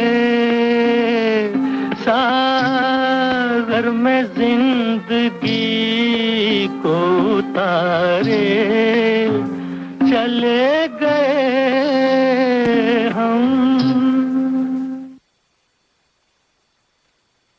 करी मास्टर ने कंप्लीट करी मिक्स बनाया, फिर उसको घर घर में देखो पहुंचाया, घंटों की कुकिंग को मिनटों में कर दिखाया, वाह वाह वाह बढ़िया खाना बन के आया। करी मास्टर ने जादू चलाया, करी मास्टर ने कंप्लीट करी मिक्स बनाया. Curry Masters Complete Curry Mix available at all leading spice shops. Curry Masters are our sponsor. श्रोताओं, मैंने ये नोटिस करा है कि जो लोगों ने प्रश्न का उत्तर दिया है वो गलत है. मैं सोच रहा था कि मैं बहुत ही आसान प्रश्न पूछ रहा हूँ. प्रश्न में दोबारा से बोलता हूँ कि सीता माता का जो जन्म है वो किस शहर और देश में हुआ है. आप गूगल करिए, आपको मिलना चाहिए. मैं समझ नहीं पा रहा हूँ ये कैसे गड़बड़ हो गया. ये तो सबसे बड़े आश्चर्य की बात है कि इस छोटे से प्रश्न का उत्तर. थोड़ा एक दो और हिंट करता हूँ. अभी उस देश से जब अयोध्या के टेम्पल में जब इनॉग्रेशन हुआ था तो उस देश से जैसे कि एक ससुराल से सामान आता है ना, तो बिल्कुल उनके मैके सामान भेजा गया था. इतना सामान आया था वहां से बाय रोड. अब हम क्लू बिल्कुल नहीं देंगे. अब ये तो फिर गड़बड़ हो जाएगा. हाँ, बिल्कुल क्लू हम लोग कोई नहीं देंगे. मेहनत करिए भाई इतना अवार्ड लेने के लिए. No clues. तो प्रश्न दोबारा से कि सीता माता का जन्म किस शहर और देश में हुआ था. तो श्रोताओं, अब हम आपकी जो हमारे जो लोकल कवि हैं उनसे हम आपकी मुलाकात करवाते हैं. मृणाल जी, आपका दर्पण रेडियो में बहुत बहुत स्वागत है. सभी को मेरा नमस्कार. तो मृणाल जी, क्योंकि आप कवि हैं और आपने वो मैसेज एक डिलीट करा था, मैंने सोचा कि आज आपको पकड़ा ही लिया जाए, आपको ऑनलाइन लेके आए. तो आज हमारे श्रोताओं की एक रचना सुनाइए अपनी. जी जी बिल्कुल. जैसे कि ये माहौल ही त्योहार का है तो मैं सीधे त्योहार से जुड़ी हुई एक कविता की, त्योहार पे क्या होता है, कैसा माहौल रहता है खासकर दिवाली के आसपास, तो उससे जुड़ी एक कविता आप सबको सुनाना चाहूँगा. शैलजा जी को भी प्रणाम करता हूँ और सभी सुधीजनों को मेरा नमस्कार. तो यह कविता है दिवाली की तैयारियों की और उसके जश्न की. तो जैसा हम सब जानते, पुराने समय में हमारे आंगनों में मांडने मांडे जाते हैं. मैं जिस क्षेत्र से आता हूँ और राजस्थान की भूमि पर मांडने मांडे जाते हैं. पहले मेरी दादी मांडती थी और अब मेरी पत्नी ने वो कार्य संभाल लिया है. तो वहां से हमारे दीपावली की शुरुआत होती है. तो कविता ही है मांडने सज तैयार हो गए. मांडने सज तैयार हो गए, पुलकित हर घर द्वार हो गए. कल तक भय थे जो अंतर में, खुशियों के अंबार हो गए. गांव शहर गलियां बस्ती सब दो से मिलकर चार हो गए. दीपोत्सव की राम राम से अनजाने भी यार हो गए. पत्तों से पत्ते जुड़ जुड़ कर बंदरवाल तैयार हो गए. गन्ने सीताफल खील बताशे मीठे हर बाजार हो गए. वजनी थैले और स्वेद ललाट पर कल थे आज फरार हो गए. क्या बात है. लिपे पुते आंगन और बाड़ी रौनक की बौछार हो गए. बाल गोपाल के हो हल्ले भी उत्सव ही की पुकार हो गए. विलग विचार पर पूजा में एकजुट सब परिवार हो गए. गरुड़ ध्वनि और शंखनाद संग पल पल ही त्योहार हो गए. मांडने सच तैयार हो गए, पुलकित हर घर द्वार हो गए. बहुत बहुत धन्यवाद आपका. धन्यवाद मृणाल जी, आपका आपने जो हमें समय दिया उसका बहुत बहुत आभार. मेरा और आपका जो दिवाली है और जो भी काफ़ी फेस्टिव सीजन है उसके लिए भी आपको बहुत बहुत शुभकामनाएं. सभी श्रोताओं को दिवाली की शुभकामनाएं, अग्रिम शुभकामनाएं मेरी तरफ से. धन्यवाद.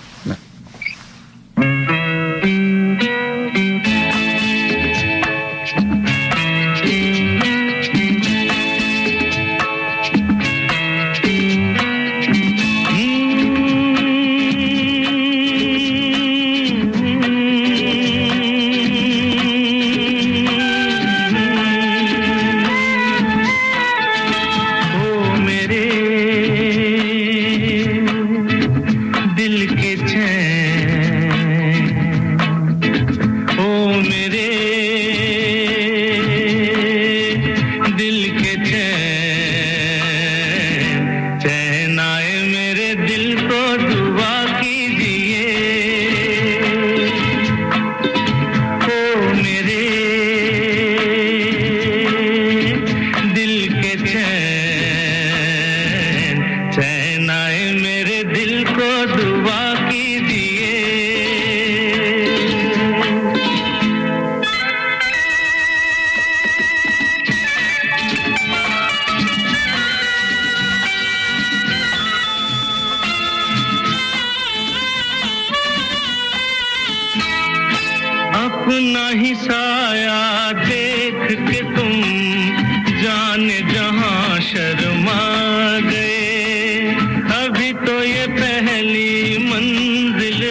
आपका अरमा आपका नाम मेरा तराना और नहीं, इन झुकती पलकों के सिवा दिल का ठिकाना और नहीं, जचता ही नहीं आँखों में कोई,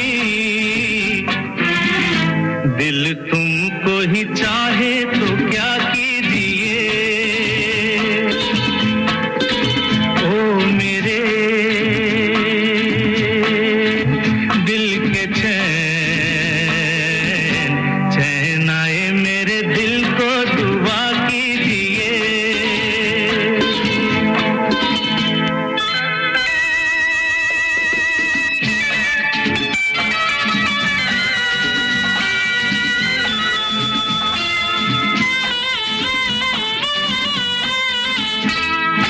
यूं तो अकेला भी अक्सर गिर के संभल सकता हूँ मैं, तुम जो पकड़ लो हाथ मेरा दुनिया बदल सकता हूँ मैं, मांगा है तुम्हें दुनिया के लिए,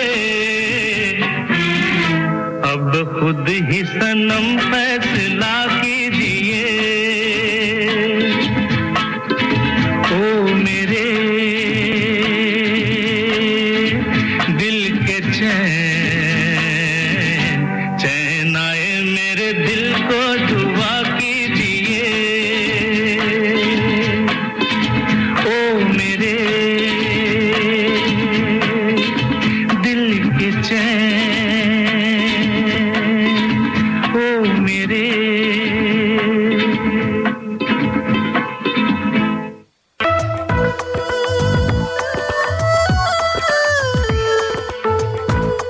You can listen to community announcements and sponsorships on our website, dapanradio.org.au. आप हमारी सामाजिक सूचनाएं और स्पॉन्सर्स के संदेश हमारे वेबसाइट dapanradio.org.au पर देख सकते हैं। भाई साहब, ये करी मास्टर्स और अन्य मसालों में क्या अंतर है? बहन जी, करी मास्टर्स कंप्लीट करी मिक्स है। इसमें अनियन, गार्लिक, जिंजर, टमाटर, नमक, मिर्च, हल्दी, धनिया वे सभी मसाले मिले हुए आते हैं। ये बनाने में बहुत ही आसान और खाने में लाजवाब है। It's so easy. इनकी वेबसाइट का एड्रेस है www.currymasters.com.au। ये थे हमारे स्पॉन्सर करी मास्टर का संदेश। तो शैलजा जी, हमारे एक राजेश जी हैं, उनका सही उत्तर आया है। अरे वाह। अब तक हाँ Finally। मैं सोचा था गूगल के ज़माने में ये प्रश्न पूछना भी खाम का ही वो है, लेकिन इसमें भी गलत कैसे हो गए लोग। हमारे श्रोता लोग थोड़ा वो हो रहे लगता है, वो गूगल सर्च पे नहीं करना चाहते। बिल्कुल बिल्कुल। नहीं, हमारे श्रोता लोग जो हैं बड़े ज्ञानी हैं, विद्वान हैं, उनको पता होना है। मुझे तो आज शक हो रहा है भाई शैलजा जी, मुझे आप बात भले ही कह रहे हैं, लेकिन मैं तो सोचा था कि श्रोता बोलेंगे कि क्या ऐसी छोटी मोटी पहेली लेके आ जाते हो, बिल्कुल। लेकिन आज तो सरप्राइज हो गया। अच्छा, तो थोड़े और हैं जो जो हमारे व्हाट्सएप ग्रुप पे आए हैं, उनको मैं पढ़ देता हूँ। तो लीला जी ने बोला है, यतीन जी बहुत बहुत शुक्रिया, आपने हमारी कविता का बहुत मधुर वाचन किया। धन्यवाद लीला जी, आप मुझे इस बड़ी खुशी हुई। तो पहले मैं सोच रहा था कि मैं आपको ले आऊँ लाइन पे, लेकिन मैंने कहा कि चलो मैं ही प्रयास करता हूँ। रीता पांडे जी बोल रही हैं, अति सुंदर भजन से प्रोग्राम की शुरुआत। धन्यवाद Rita ji. Birth place of Sita माता इज सीता मर रही एंड बिहार, नहीं वो नहीं है रीता जी। लीला जी फिर लिखती हैं, 20 साल पहले यह कविता लघु रामचरित दर्शन ऑस्ट्रेलिया के हिंदी स्कूल के लिए लिखी थी। इस इसका मंचन भी किया गया था, अच्छा, जिसमें हमारे दो थे, मेहुल, जो अब डॉक्टर मेहुल गजवानी हैं, ने सुग्रीव का अभिनय किया था। एक कविता ऑस्ट्रेलिया के समाचार पत्रों में भी प्रकाशित हुए। प्रदीप जी ने एक चोरी करी है। प्रदीप जी ने एक मैसेज आपके लिए लिखा था, अच्छा, और उन्होंने डिलीट कर दिया। अरे प्रदीप जी, आज कोई बात नहीं, आज शैलजा जी समझो वो हैं जो कॉलेज जाने वाली, आप लिखिए, आप ऐसे हाइड नहीं करिए। राजेश पांडे जी लिखते हैं very nice program. Ramesh ji लिखते हैं जनकपुर नेपाल। प्रदीप जी फिर लिखा है कि बहुत सुंदर कविता मृणाल जी की। मृणाल जी आपका बहुत बहुत धन्यवाद पुनः। लीला जी ने लिखा है सीता जी का जन्म नेपाल में हुआ था। शैलजा जी के बारे में लिखा है कि आपके गीतों कविताओं की पसंद लाजवाब है और आवाज़ बेहद मधुर है। तो अब आपका, जैसे मैंने बोला, अब आपका भी फैन क्लब हो गया है। तो श्रोताओं, जैसे कि हमने कहा था कि आज हम इंटरनेशनल स्ट्रोक डे के ऊपर बात करेंगे, तो शैलजा जी ने उसके ऊपर बहुत एक अच्छी जानकारी इकट्ठी करी है। शैलजा जी। जी हाँ, तो श्रोताओं, तस्वुरात की परछाइयों में भटकने के बाद अब आप वास्तविकता की धरातल पर आ जाइए। वास्तविकता ये है कि 29 अक्टूबर को इंटरनेशनल स्ट्रोक दिवस है, विश्व स्ट्रोक दिवस है 29 तारीख को। तो श्रोताओं, आपने ये सुना होगा कि ब्रेन हेमरेज हो जाता है या ब्रेन क्लॉट हो जाता है, इसको सेरेब्रोवास्कुलर एक्सीडेंट भी कहते हैं। Cerebrovascular means brain haemorrhage. तो ये एक बहुत ही गंभीर रोग होता है स्ट्रोक। इसके बहुत सारे नाम हैं। स्ट्रोक आप कह सकते हैं, ब्रेन हेमरेज कह सकते हैं, ब्रेन क्लॉट कह सकते हैं, सेरेब्रोवास्कुलर एक्सीडेंट कह सकते हैं, सीवीए कह सकते हैं। लेकिन ये सब चीज़ें जो हैं स्ट्रोक की, एक तो अचानक एकदम से होती हैं कि हम अच्छे खासे बैठे हुए और अचानक हमें किसी तरह से एबनॉर्मैलिटीज़ आने लगती हैं, सिम्टम्स आने लगते हैं। तो इसलिए मैंने सोचा कि आपको मैं अवगत कराऊं कि किस तरह से आप की कोई प्रिकॉशन ले सकते हैं। तो स्ट्रोक जो है वो एक गंभीर रोग है जिसे ब्रेन अटैक, स्ट्रोक या सीवीए के नाम से जाना जाता है। तो इसमें क्या होता है कि आर्टरीज में, ब्रेन की आर्टरीज में रुकावट आ जाती है और मस्तिष्क का एक भाग ऑक्सीजन की कमी के कारण, क्योंकि जब ब्लड सप्लाई जो होती है उसी से ऑक्सीजन सप्लाई होती है, तो जब किसी भी वजह से अगर आपकी आर्टरीज में रुकावट आ जाती है तो मस्तिष्क का वो भाग जहाँ पे की सप्लाई करता है ब्लड, वो ऑक्सीजन की कमी के कारण निष्क्रिय हो जाता है, इनएक्टिव हो जाता है, और वहाँ के ब्रेन सेल्स जो होते हैं वो धीरे धीरे मरने लगते हैं, समाप्त होने लगते हैं। तो ये आपातकालीन यानी कि इमरजेंसी सिचुएशन है। इसमें रोगी का मुंह एक ओर लटक जाता है, कुछ सिम्टम कि आप अच्छे खासे बैठे हुए, एकदम से आपका मुंह एक तरफ को लटक गया है। बाहें बाहें अपने नहीं उठा सकते हैं, मुश्किल हो जाता है, डबल विजन हो जाता है, आपको दो चीज़ें दिखाई पड़ रही हैं और आपकी नज़र धुंधली हो जाती है, एक आंखों के आगे अंधेरा छा सकता है। तो ये सब सिम्टम जो है एकदम सडनली आते हैं। बाहों में थोड़ी नमनेस या कमज़ोरी लगती है, लगता है कि अरे हम ये भी लिख रहे थे, ठीक से लिखा नहीं जा रहा है, या हमारी कमज़ोरी लग रही है बाहों में। कन्फ्यूजन होने लगता है कि हम कहाँ पे हैं, क्या कर रहे हैं। बोली हमारी स्लर्ड हो जाती है, वाह बा बा बा बा बा कि एकदम से जी बोली स्लर्ड हो जाती है। और कॉग्निटिव डेफिसिट कि हम सोचना हमारा जो होता है उसमें थोड़ा इंटरप्शन आ जाता है, कि हमारे जो ट्रेन ऑफ थॉट है उसमें इंटरप्शन आ जाता है। तो ये सब चीज़ें एकदम से सडनली होती हैं और पैर लड़खड़ाने लगते हैं। हम चल रहे हैं, एकदम से पैर लड़खड़ाने लगते हैं। स्टम्बलिंग, चक्कर जैसा आने लगता है, और ये सब चीज़ें जो हैं वो अचानक होते हैं। तो अगर आपको ये लक्षण दिखाई दे रहे हों तो आपको तुरंत 888 पे फ़ोन करना चाहिए, क्योंकि बहुत ज़रूरी है ये। अगर 3 घंटे के अंदर आपको उपचार मिल जाता है तो आपकी रिकवरी की संभावना बढ़ जाती है। कितने 3 घंटे में? Within 3 hours. अच्छा। वर्ल्ड हेल्थ ऑर्गेनाइजेशन के अनुसार 6.3 मिलियन लोग हर साल स्ट्रोक से मरते हैं। 6.3 मिलियन मर जाते हैं। ऑस्ट्रेलिया में this is the 3rd commonest cause of death leading to disability. जी। लगभग 60,000 लोग, 60,000 ऑस्ट्रेलिया में स्ट्रोक से पीड़ित होते हैं एवरी ईयर, और उसमें 73% फर्स्ट टाइमर्स कि I never had anything, this is the first time suddenly I lost the power in my body or whatever. हाँ जी. Yeah. Or 30% die of the stroke. 73% for the first time experience and 30% die. अच्छा, लेकिन उसके बाद का जीवन भी बहुत खराब होता है अगर आप जिंदा रह भी जाते हो. एंड मैं श्रोताओं आपको एक छोटा सा फॉर्मूला है फास्ट का है कि face, A for arms and speech. These are the three main things: face, arms and speech. Or time is crucial. So fast is a formula. अच्छा. Time is crucial कि as soon as possible you must seek the medical help. जी. इसके बचाव के लिए आपको सावधान रहना पड़ेगा. स्ट्रोक 3 प्रकार के होते हैं. तो एक तो होता है कि transient ischaemic, TIA, transient ischemic attack, which means that blood clot typically recover. हमें पता भी नहीं लगता है कि एकदम से लगा कि थोड़ी वीकनेस आ गई है, कुछ हो गई और अपने आप रिकवर हो जाता है. इसका मतलब ये है कि जो आर्टरीज में या तो हेमरेज है वो तुरंत रिकवर हो गई है, थोड़ा सा खून निकला होगा ब्रेन में, रिकवर हो गया, आपको पता भी नहीं लगता. For a few seconds you might feel that your speech was slurred, but that's fine. So first one is transient ischemic attack. Blood clot typically recovers और हमें पता भी नहीं लगता है. दूसरा जो होता है आपने सुना होगा मिनी स्ट्रोक. मिनी स्ट्रोक में होता है temporary weakness for just for some time and after that you recover fully. Third जो है that's a major stroke and that is the worry.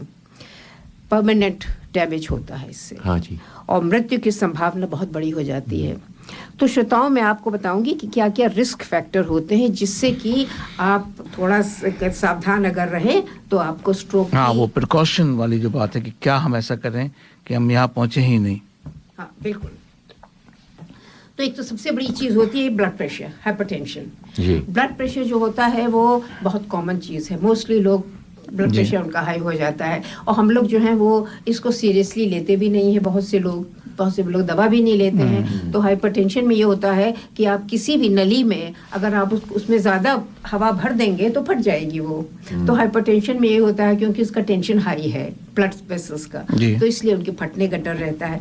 तो हाइपरटेंशन बढ़ा हुआ रक्तचाप कोशिकाओं को दुर्बल कर देता है, जिसमें कि आर्टरीज में, वेन्स में, जहाँ भी वो ब्लड रन करता है, अगर आपका टेंशन हाई है तो नेचुरली उस पर प्रेशर पड़ता है तो कोशिकाओं को दुर्बल कर देता है, जिससे कि लीकिंग हो सकती है और कोशिकाएं जो है वो फट सकती हैं, जिससे कि हेमरेज हो जाता है और क्लॉट्स भी बन जाते हैं.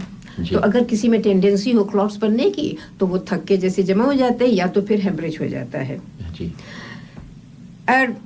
और क्लॉट्स बन जाने से रक्त के, अगर वो क्लॉट्स मान लीजिए बन जाते हैं तो उससे ये होता है कि ब्लड सप्लाई जो है ना वो धीमी हो जाती है. अब आप कोई भी रोड ब्लॉक लगा दीजिए तो उससे फ्लो कम हो जाता है, तो उससे फिर ऑक्सीजन की कमी हो जाती है. और ऑक्सीजन जो है वो इतना इम्पोर्टेंट है कि अगर आपका ब्रेन ऑक्सीजन के बिना कि एब्सेंस में 3 मिनट से ज़्यादा नहीं चल पाएगा, क्योंकि सिर्फ 3 मिनट हमारा ब्रेन जो है वो टॉलरेट कर सकता है विदाउट ऑक्सीजन.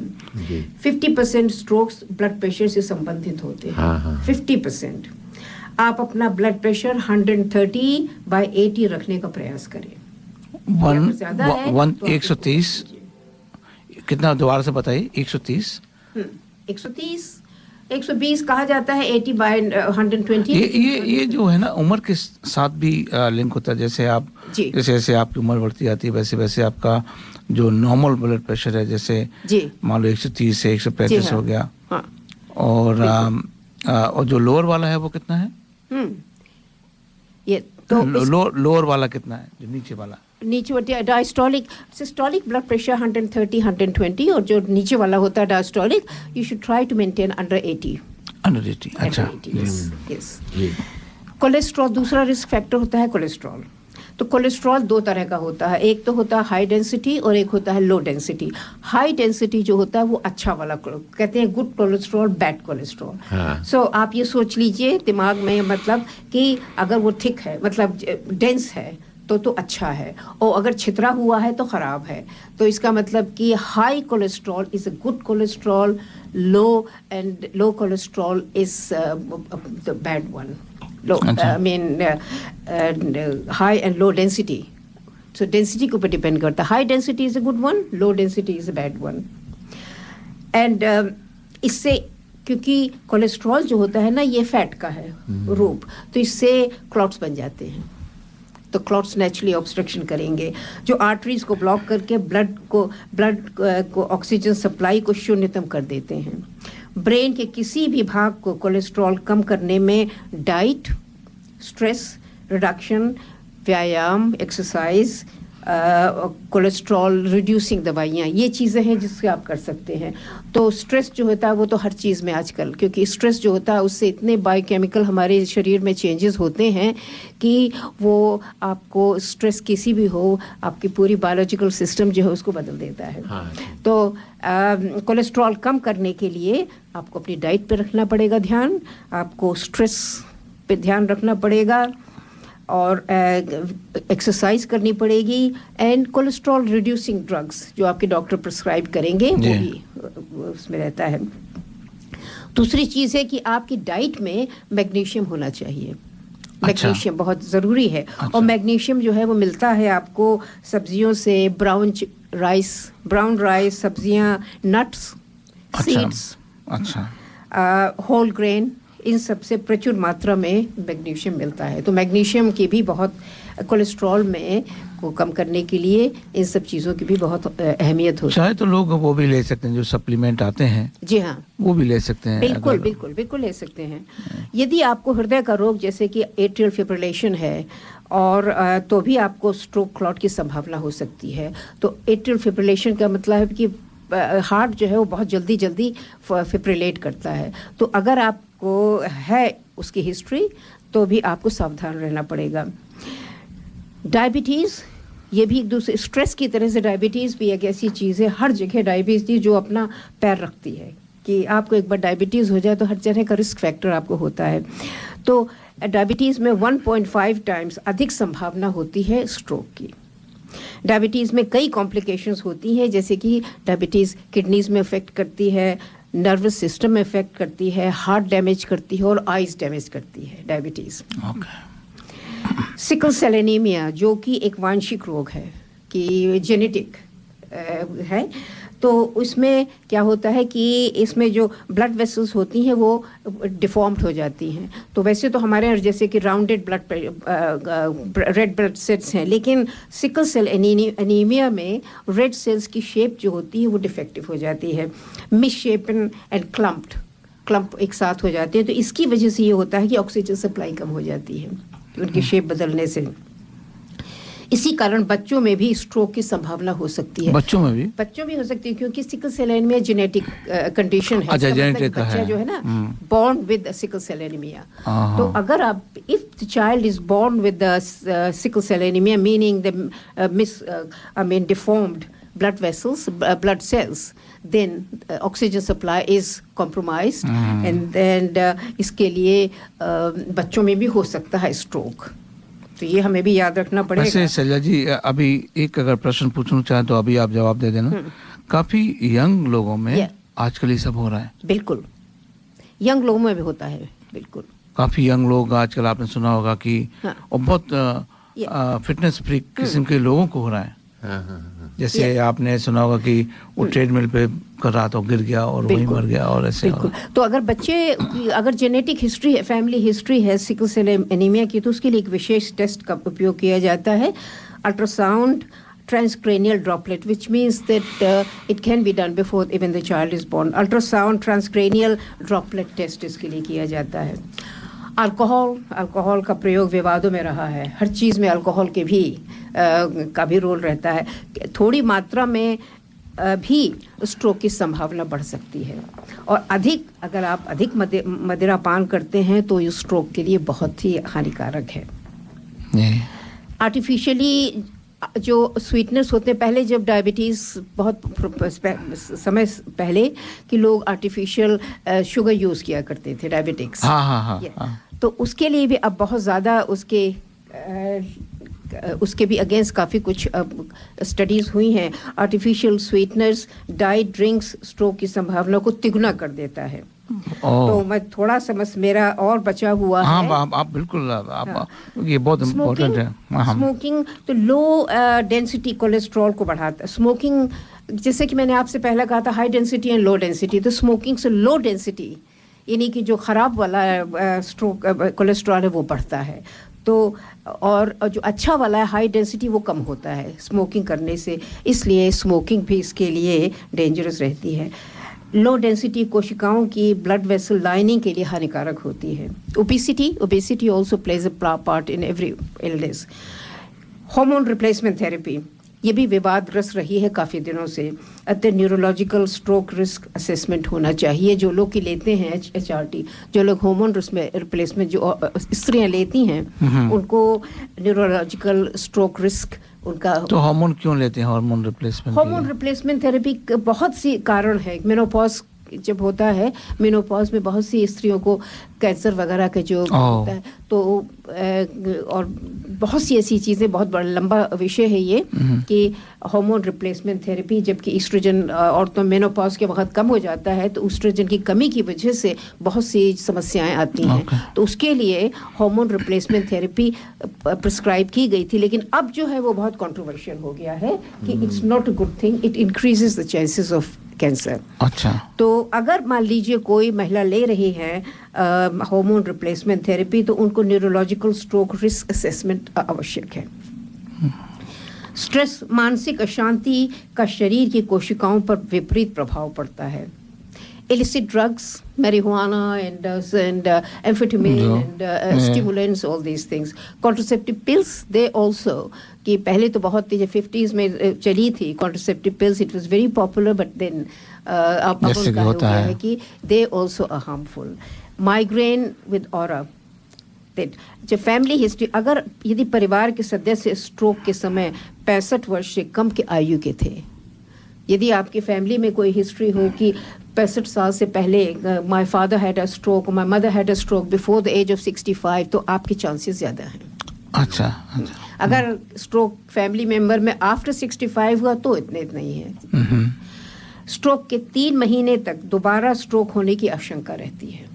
तो अगर आपको एक बार स्ट्रोक हुआ है तो you have to be very careful कि दोबारा भी हो सकता है।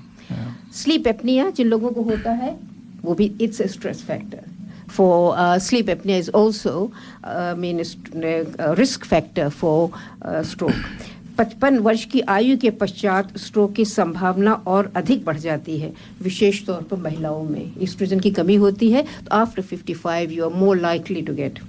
Treatment is emergency treatment. अस्पताल में आपको तुरंत जाना होगा और इसका ट्रीटमेंट जो है सिर्फ अस्पताल में ही होगा, घर में आप नहीं कर पाएंगे। कि जो ही आपको लगे कि कुछ संभावना है ऐसी, आप तुरंत 888 को फ़ोन कीजिए, तो जल्द से जल्द अस्पताल जाने का प्रयत्न करें।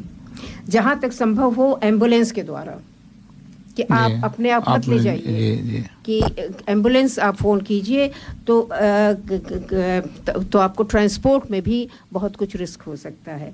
रोगी का खाना पानी व कोई दवा मत दीजिए। अगर स्ट्रोक होता है तो आप कुछ मत दीजिए उसको, सिर्फ एम्बुलेंस से कहिए तुरंत ट्रांसफ़र कर दें।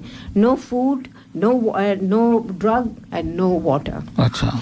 यदि स्ट्रोक के लक्षण समाप्त भी हो जाए तो भी आपको अस्पताल में जाना चाहिए कि मैं तो ठीक हो गया, अभी तक तो था, वीकनेस थी, लेकिन I am all right now, but I think still you need to check up. So this was a very short.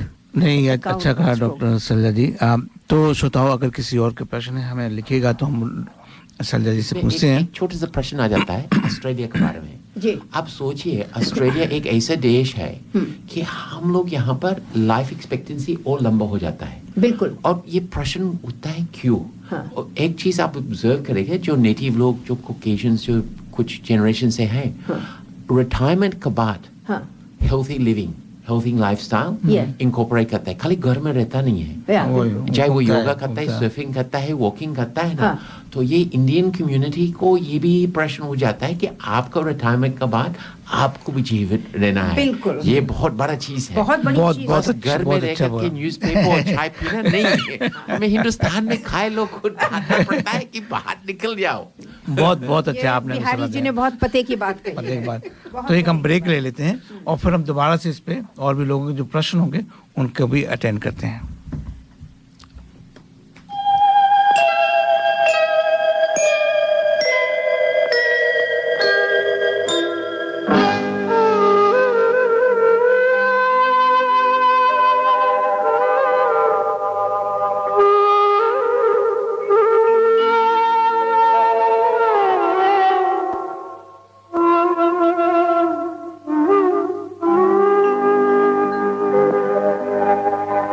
चाहूंगा मैं तुझे साँझ सवेरे,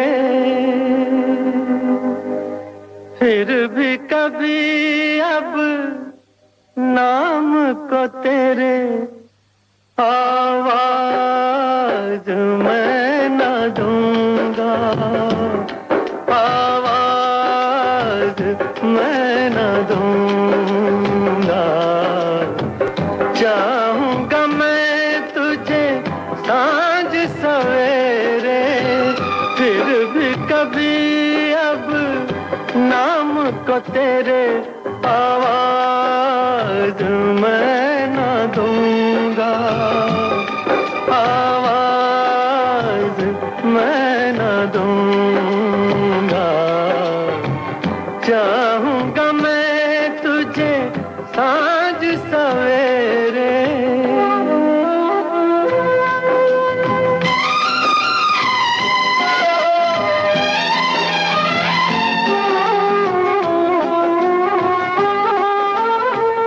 देख मुझे सब है पता, सुनता है तू मन की सदा। देख मुझे सब है पता, सुनता है तू मन की सदा। मितवा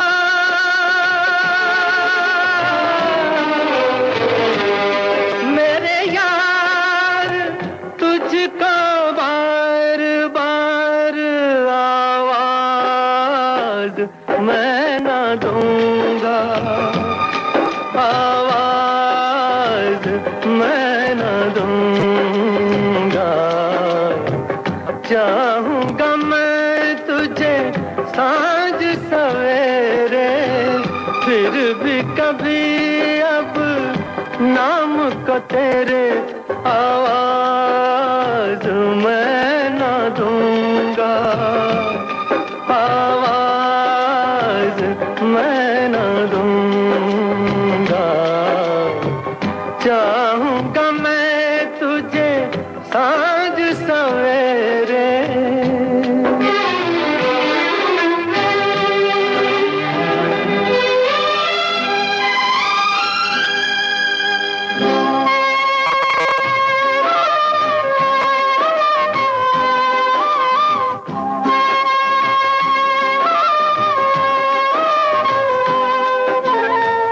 दर्द भी तू, चैन भी तू, दर्स भी तू, नैन भी तू।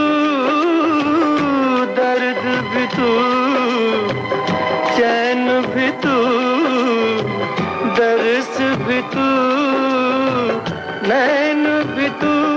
मितवा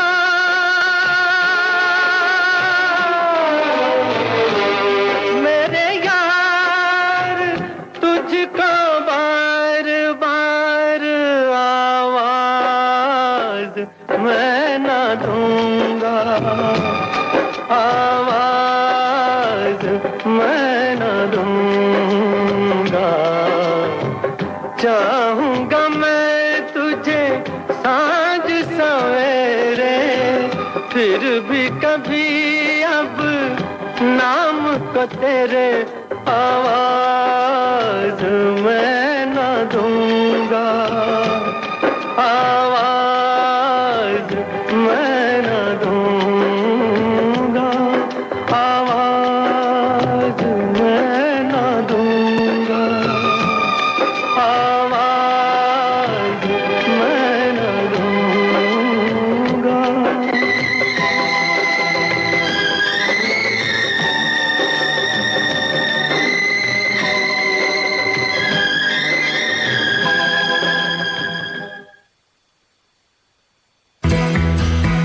भाई साहब, ये करी मास्टर्स और अन्य मसालों में क्या अंतर है?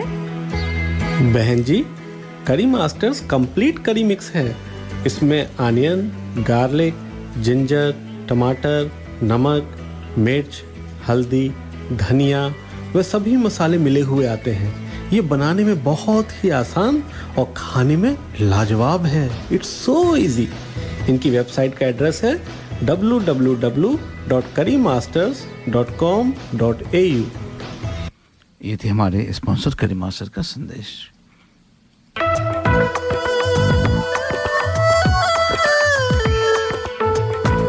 Contact the Hindi Show for sponsorship and phone 0413 385 976. दर्पण हिंदी कार्यक्रम में स्पॉन्सरशिप के लिए संपर्क करें। Phone number 0413385976। श्रोताओं, आशा है कि आपको जो अभी स्ट्रोक के बारे में जानकारी मिली है वो उपयोगी होगी। तो शैलजा जी, एक प्रश्न आया है प्रदीप जी का। कहते हैं कि लो ब्लड प्रेशर से क्या होता है? तो ब्लड प्रेशर जो है ये बहुत ही ज़्यादा, क्योंकि ब्लड प्रेशर से ही ब्लड सप्लाई पूरी हमारे शरीर में पॉसिबल होती है। तो अगर ये हाई ब्लड प्रेशर है तो आप सोच सकते हैं कि इसकी इंटेंसिटी बहुत ज़्यादा हो जाती है। अगर ये लो ब्लड प्रेशर है तो बहुत सारे जो हमारे शरीर के एक्टिविटीज़ हैं वो सब बिल्कुल स्लो हो जाती हैं। तो इसलिए लो ब्लड प्रेशर का प्रभाव जो है वो हमारे एक्टिविटीज़ को, हमारे बायोलॉजिकल फंक्शंस को बहुत ही धीमा कर देता है। तो धीमा करने का मतलब ये है कि आप ये सोचिए कि स्लो स्पीड से आप चल रहे हैं, जैसे कि गाड़ी आप बहुत तेज़ चल रहे हैं तो भी ख़तरनाक है। अगर आप एकदम से स्लो स्पीड से चल रहे हैं तो भी, तो ये आपके बॉडी फंक्शंस को कॉम्प्रोमाइज़ करता है। Low blood pressure. एक और चीज़ होती है कि जो टेस्ट आपने कई बार बोला टेस्ट कराना चाहिए जी, तो ऐसे कौन कौन से टेस्ट हैं? क्योंकि जैसे हम एनुअली ब्लड टेस्ट कराते हैं जी हाँ, तो इसमें ऐसे कौन से टेस्ट हैं जो जरूर कराने चाहिए? एक होता है कि नॉर्मल, एक होता है कि नहीं ये भी करो डॉक्टर को हमारे जी हाँ। तो एक तो बहुत ज़रूरी है कि आपका ब्लड टेस्ट में आपका हीमोग्लोबिन होना चाहिए, क्योंकि हीमोग्लोबिन जो होता है वो है ऑक्सीजन कैरिंग कैपेसिटी। अगर आपका हीमोग्लोबिन लो है इसका मतलब कि ऑक्सीजन कैरिंग कैपेसिटी लो है।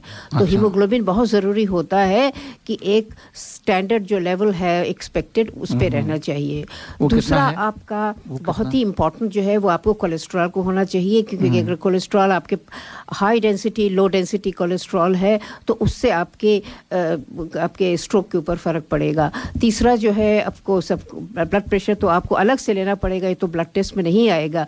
लेकिन जो ब्लड टेस्ट में आपका आएगा ये आपको वाइट सेल काउंट जो होता है defensive system of medicine, defensive system of fighting against the illnesses, आपको ब्लड वाइट सेल काउंट लेना होगा और आपको फुल ब्लड काउंट लेना होगा। एंड हीमोग्लोबिन जैसा मैंने कहा है, कोलेस्ट्रॉल आपको करना होगा। आजकल तो इतना ज़्यादा एडवांस्ड हो गया है मेडिसिन की, आपको बहुत सी चीज़ें हैं जो कि आपके ब्लड टेस्ट से ही आपकी पता लग जाएंगी। तो अगर मान लीजिए आपको एनीमिया है तो उसके लिए आपको आयरन स्टडीज़ करनी पड़ेंगी।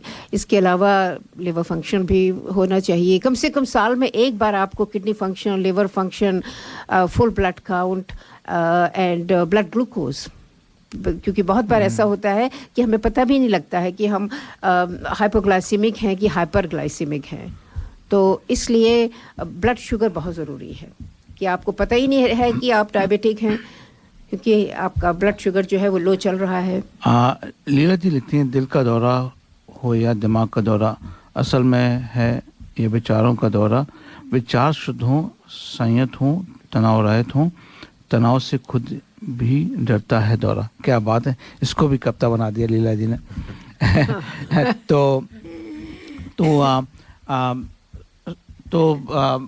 एक बार दोबारा से बोलिएगा कि जब किसी को स्ट्रोक हो जाता है उस समय क्या करना चाहिए? अगर मान लीजिए आपको ज़रा भी शक हो रहा है कि मेरा फेस एक तरफ से गिर रहा है या इम्बैलेंस हो रहा है या मैं चल नहीं पा रही हूँ ठीक से, मेरी स्पीच स्लर्ड हो गई है, तो आपको तुरंत as soon as possible आपको करना चाहिए, रिंग करना चाहिए, जिससे कि आपको तुरंत सहायता मिल सके। मान लीजिए आप रिकवर हो भी जाते हैं तो आप ये मत सोचिए कि एम्बुलेंस का आना बेकार हुआ, क्योंकि तब भी आपको इन्वेस्टिगेशन ज़रूरी है कि क्यों आपका transient, it is possible that it was a transient ischaemic episode, लेकिन फिर भी ज़रूरी है कि क्यों ऐसा हुआ है। क्योंकि जैसा मैंने कहा था कि एक बार फर्स्ट स्ट्रोक जो होता है उस with in 3 months there is a likelihood, तो पहला स्ट्रोक हो सकता है आपका बहुत ही माइल्ड रहा हो, लेकिन इसका मतलब ये नहीं है कि आप उसको इग्नोर कीजिए। तो you will require further investigations that why did you have a small stroke, you should not have any। अच्छा, और दूसरा है कि जैसे आपने बोला है कि 000 पे करना है और खुद कार से नहीं जाना है जी, एम्बुलेंस से जाना है, एम्बुलेंस जाना है बिल्कुल। और अगर किसी को होता है तो उस समय उस पेशेंट को कोई भी ना पानी भी नहीं देना है, कुछ नहीं दीजिए आप, बिल्कुल कुछ मत कीजिए, सिर्फ आप एम्बुलेंस की बस एम्बुलेंस बुलाइए, कुछ नहीं करिए। जैसे कि होता है कि फर्स्ट एड वाला चक्कर होता है, इसमें कुछ फर्स्ट एड का चक्कर होता है, कुछ कर सकते हो? कोई फर्स्ट एड नहीं है, क्योंकि ये सब कुछ हो रहा है आपके ब्रेन के अंदर, तो आप कुछ नहीं कर सकते। तो आप कुछ नहीं कर सकते हैं, आप सिर्फ ये कर सकते हैं कि एम्बुलेंस बुला लीजिए और एम्बुलेंस से ही ट्रांसपोर्ट करवाइए, क्योंकि एम्बुलेंस जो है क्विक है, आपकी गाड़ी से ज्यादा तेज जाएगी एम्बुलेंस। और फैमिली मेंबर को कैसे पहचान सकते हैं कि आपको स्ट्रोक हो रहा है? फैमिली मेंबर की सडनली अगर आपकी स्लर्ड स्पीच हो जाए, आप अच्छी खासे बोल रहे हैं, बाबा बाबा करने लगे, या फिर आप एकदम से आपके हाथ पैर नीचे गिर गए हैं, तो आप तुरंत सतर्क हो जाइए कि कुछ हो रहा है। हाँ हाँ, श्रोताओं, आशा है कि आज आपका न केवल मनोरंजन हुआ है लेकिन अच्छा ज्ञान भी हुई है स्ट्रोक के बारे में। शैलजा जी, आपने जो जानकारी दी उसके लिए बहुत बहुत धन्यवाद। और श्रोताओं, आज आपने हमारे साथ दिया इसके लिए बहुत बहुत धन्यवाद। और बिहारी लाल जी का तो बहुत खास धन्यवाद। तो अब आप सोच रहे होंगे किसने जीता है पहेली का, तो उसमें एक तो बिहारी लाल जी खुद भी हैं। तो बिहारी लाल जी, आपको बहुत बहुत बधाइयाँ। आप 50% डिस्काउंट पे आप अपने, हमें भी आप बुला लीजिए, अगर आपके पास 6 लोग नहीं होते आप मुझे बुला लीजिए मैं आपके साथ में चलता हूँ। दूसरी हमारी विनर हैं कप्ता नरवानिया जी, आपको भी बहुत बहुत बधाइयाँ। और जो 30% वाला है इसमें एक हमारे राजेश पांडे जी हैं, वो हैं। और शैलजा जी, चूँकि आपने इतनी अच्छी जानकारी दी है हमारे श्रोताओं को, तो एक आप भी हैं उसमें विनर में, ठीक है। तो इस तरीके से 4 लोग हो गए। हम आपको जो जानकारी है इसको कैसे आपको प्राप्त करना है, कैसे संदीप जी को संपर्क करना, मैं आपको शेयर करूंगा। और संदीप जी, आपका भी बहुत बहुत धन्यवाद। आप हमारे प्रोग्राम को बहुत सहायता देते हैं। लेकिन जैसे कि होता है कि हमारा प्रोग्राम का समय अब समाप्त होने को है और अगले सप्ताह हम फिर मुलाकात होंगे, लेकिन रेडियो पे बने रहिए, अभी मराठी भाषा का अच्छा सा प्रोग्राम आने वाला है। मैं ये कहना चाहूँगी अंत में कि हम इतने आभारी हैं बिहारी जी के, इतना बड़ा ट्रिब्यूट है और इतना बड़ा कॉम्प्लीमेंट है कि बिहारी जी यहाँ बैठे हुए हैं और भारतीय सेलिब्रिटी है भाई, इनका हृदय है, भारतीय इनका मस्तिष्क है और भारतीय इनकी जुबान है। कितना बहुत बड़ा धन्यवाद। बहुत बहुत धन्यवाद।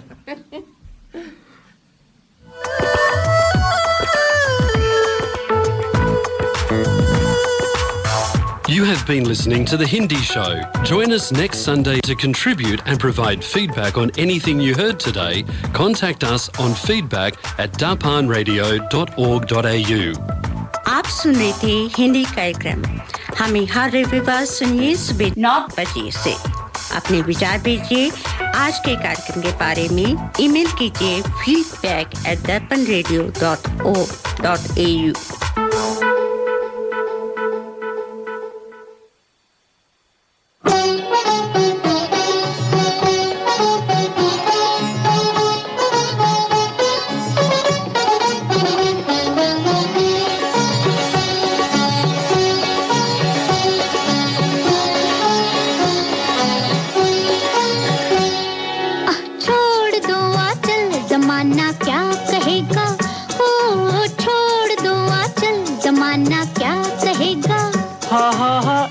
अदाओं का जमाना भी है दीवाना, दीवाना क्या कहेगा। छोड़ दो आंचल, जमाना क्या कहेगा। हा इन अदाओं का जमाना भी है दीवाना, दीवाना क्या कहेगा? हा छोड़ दो आंचल, जमाना क्या कहेगा?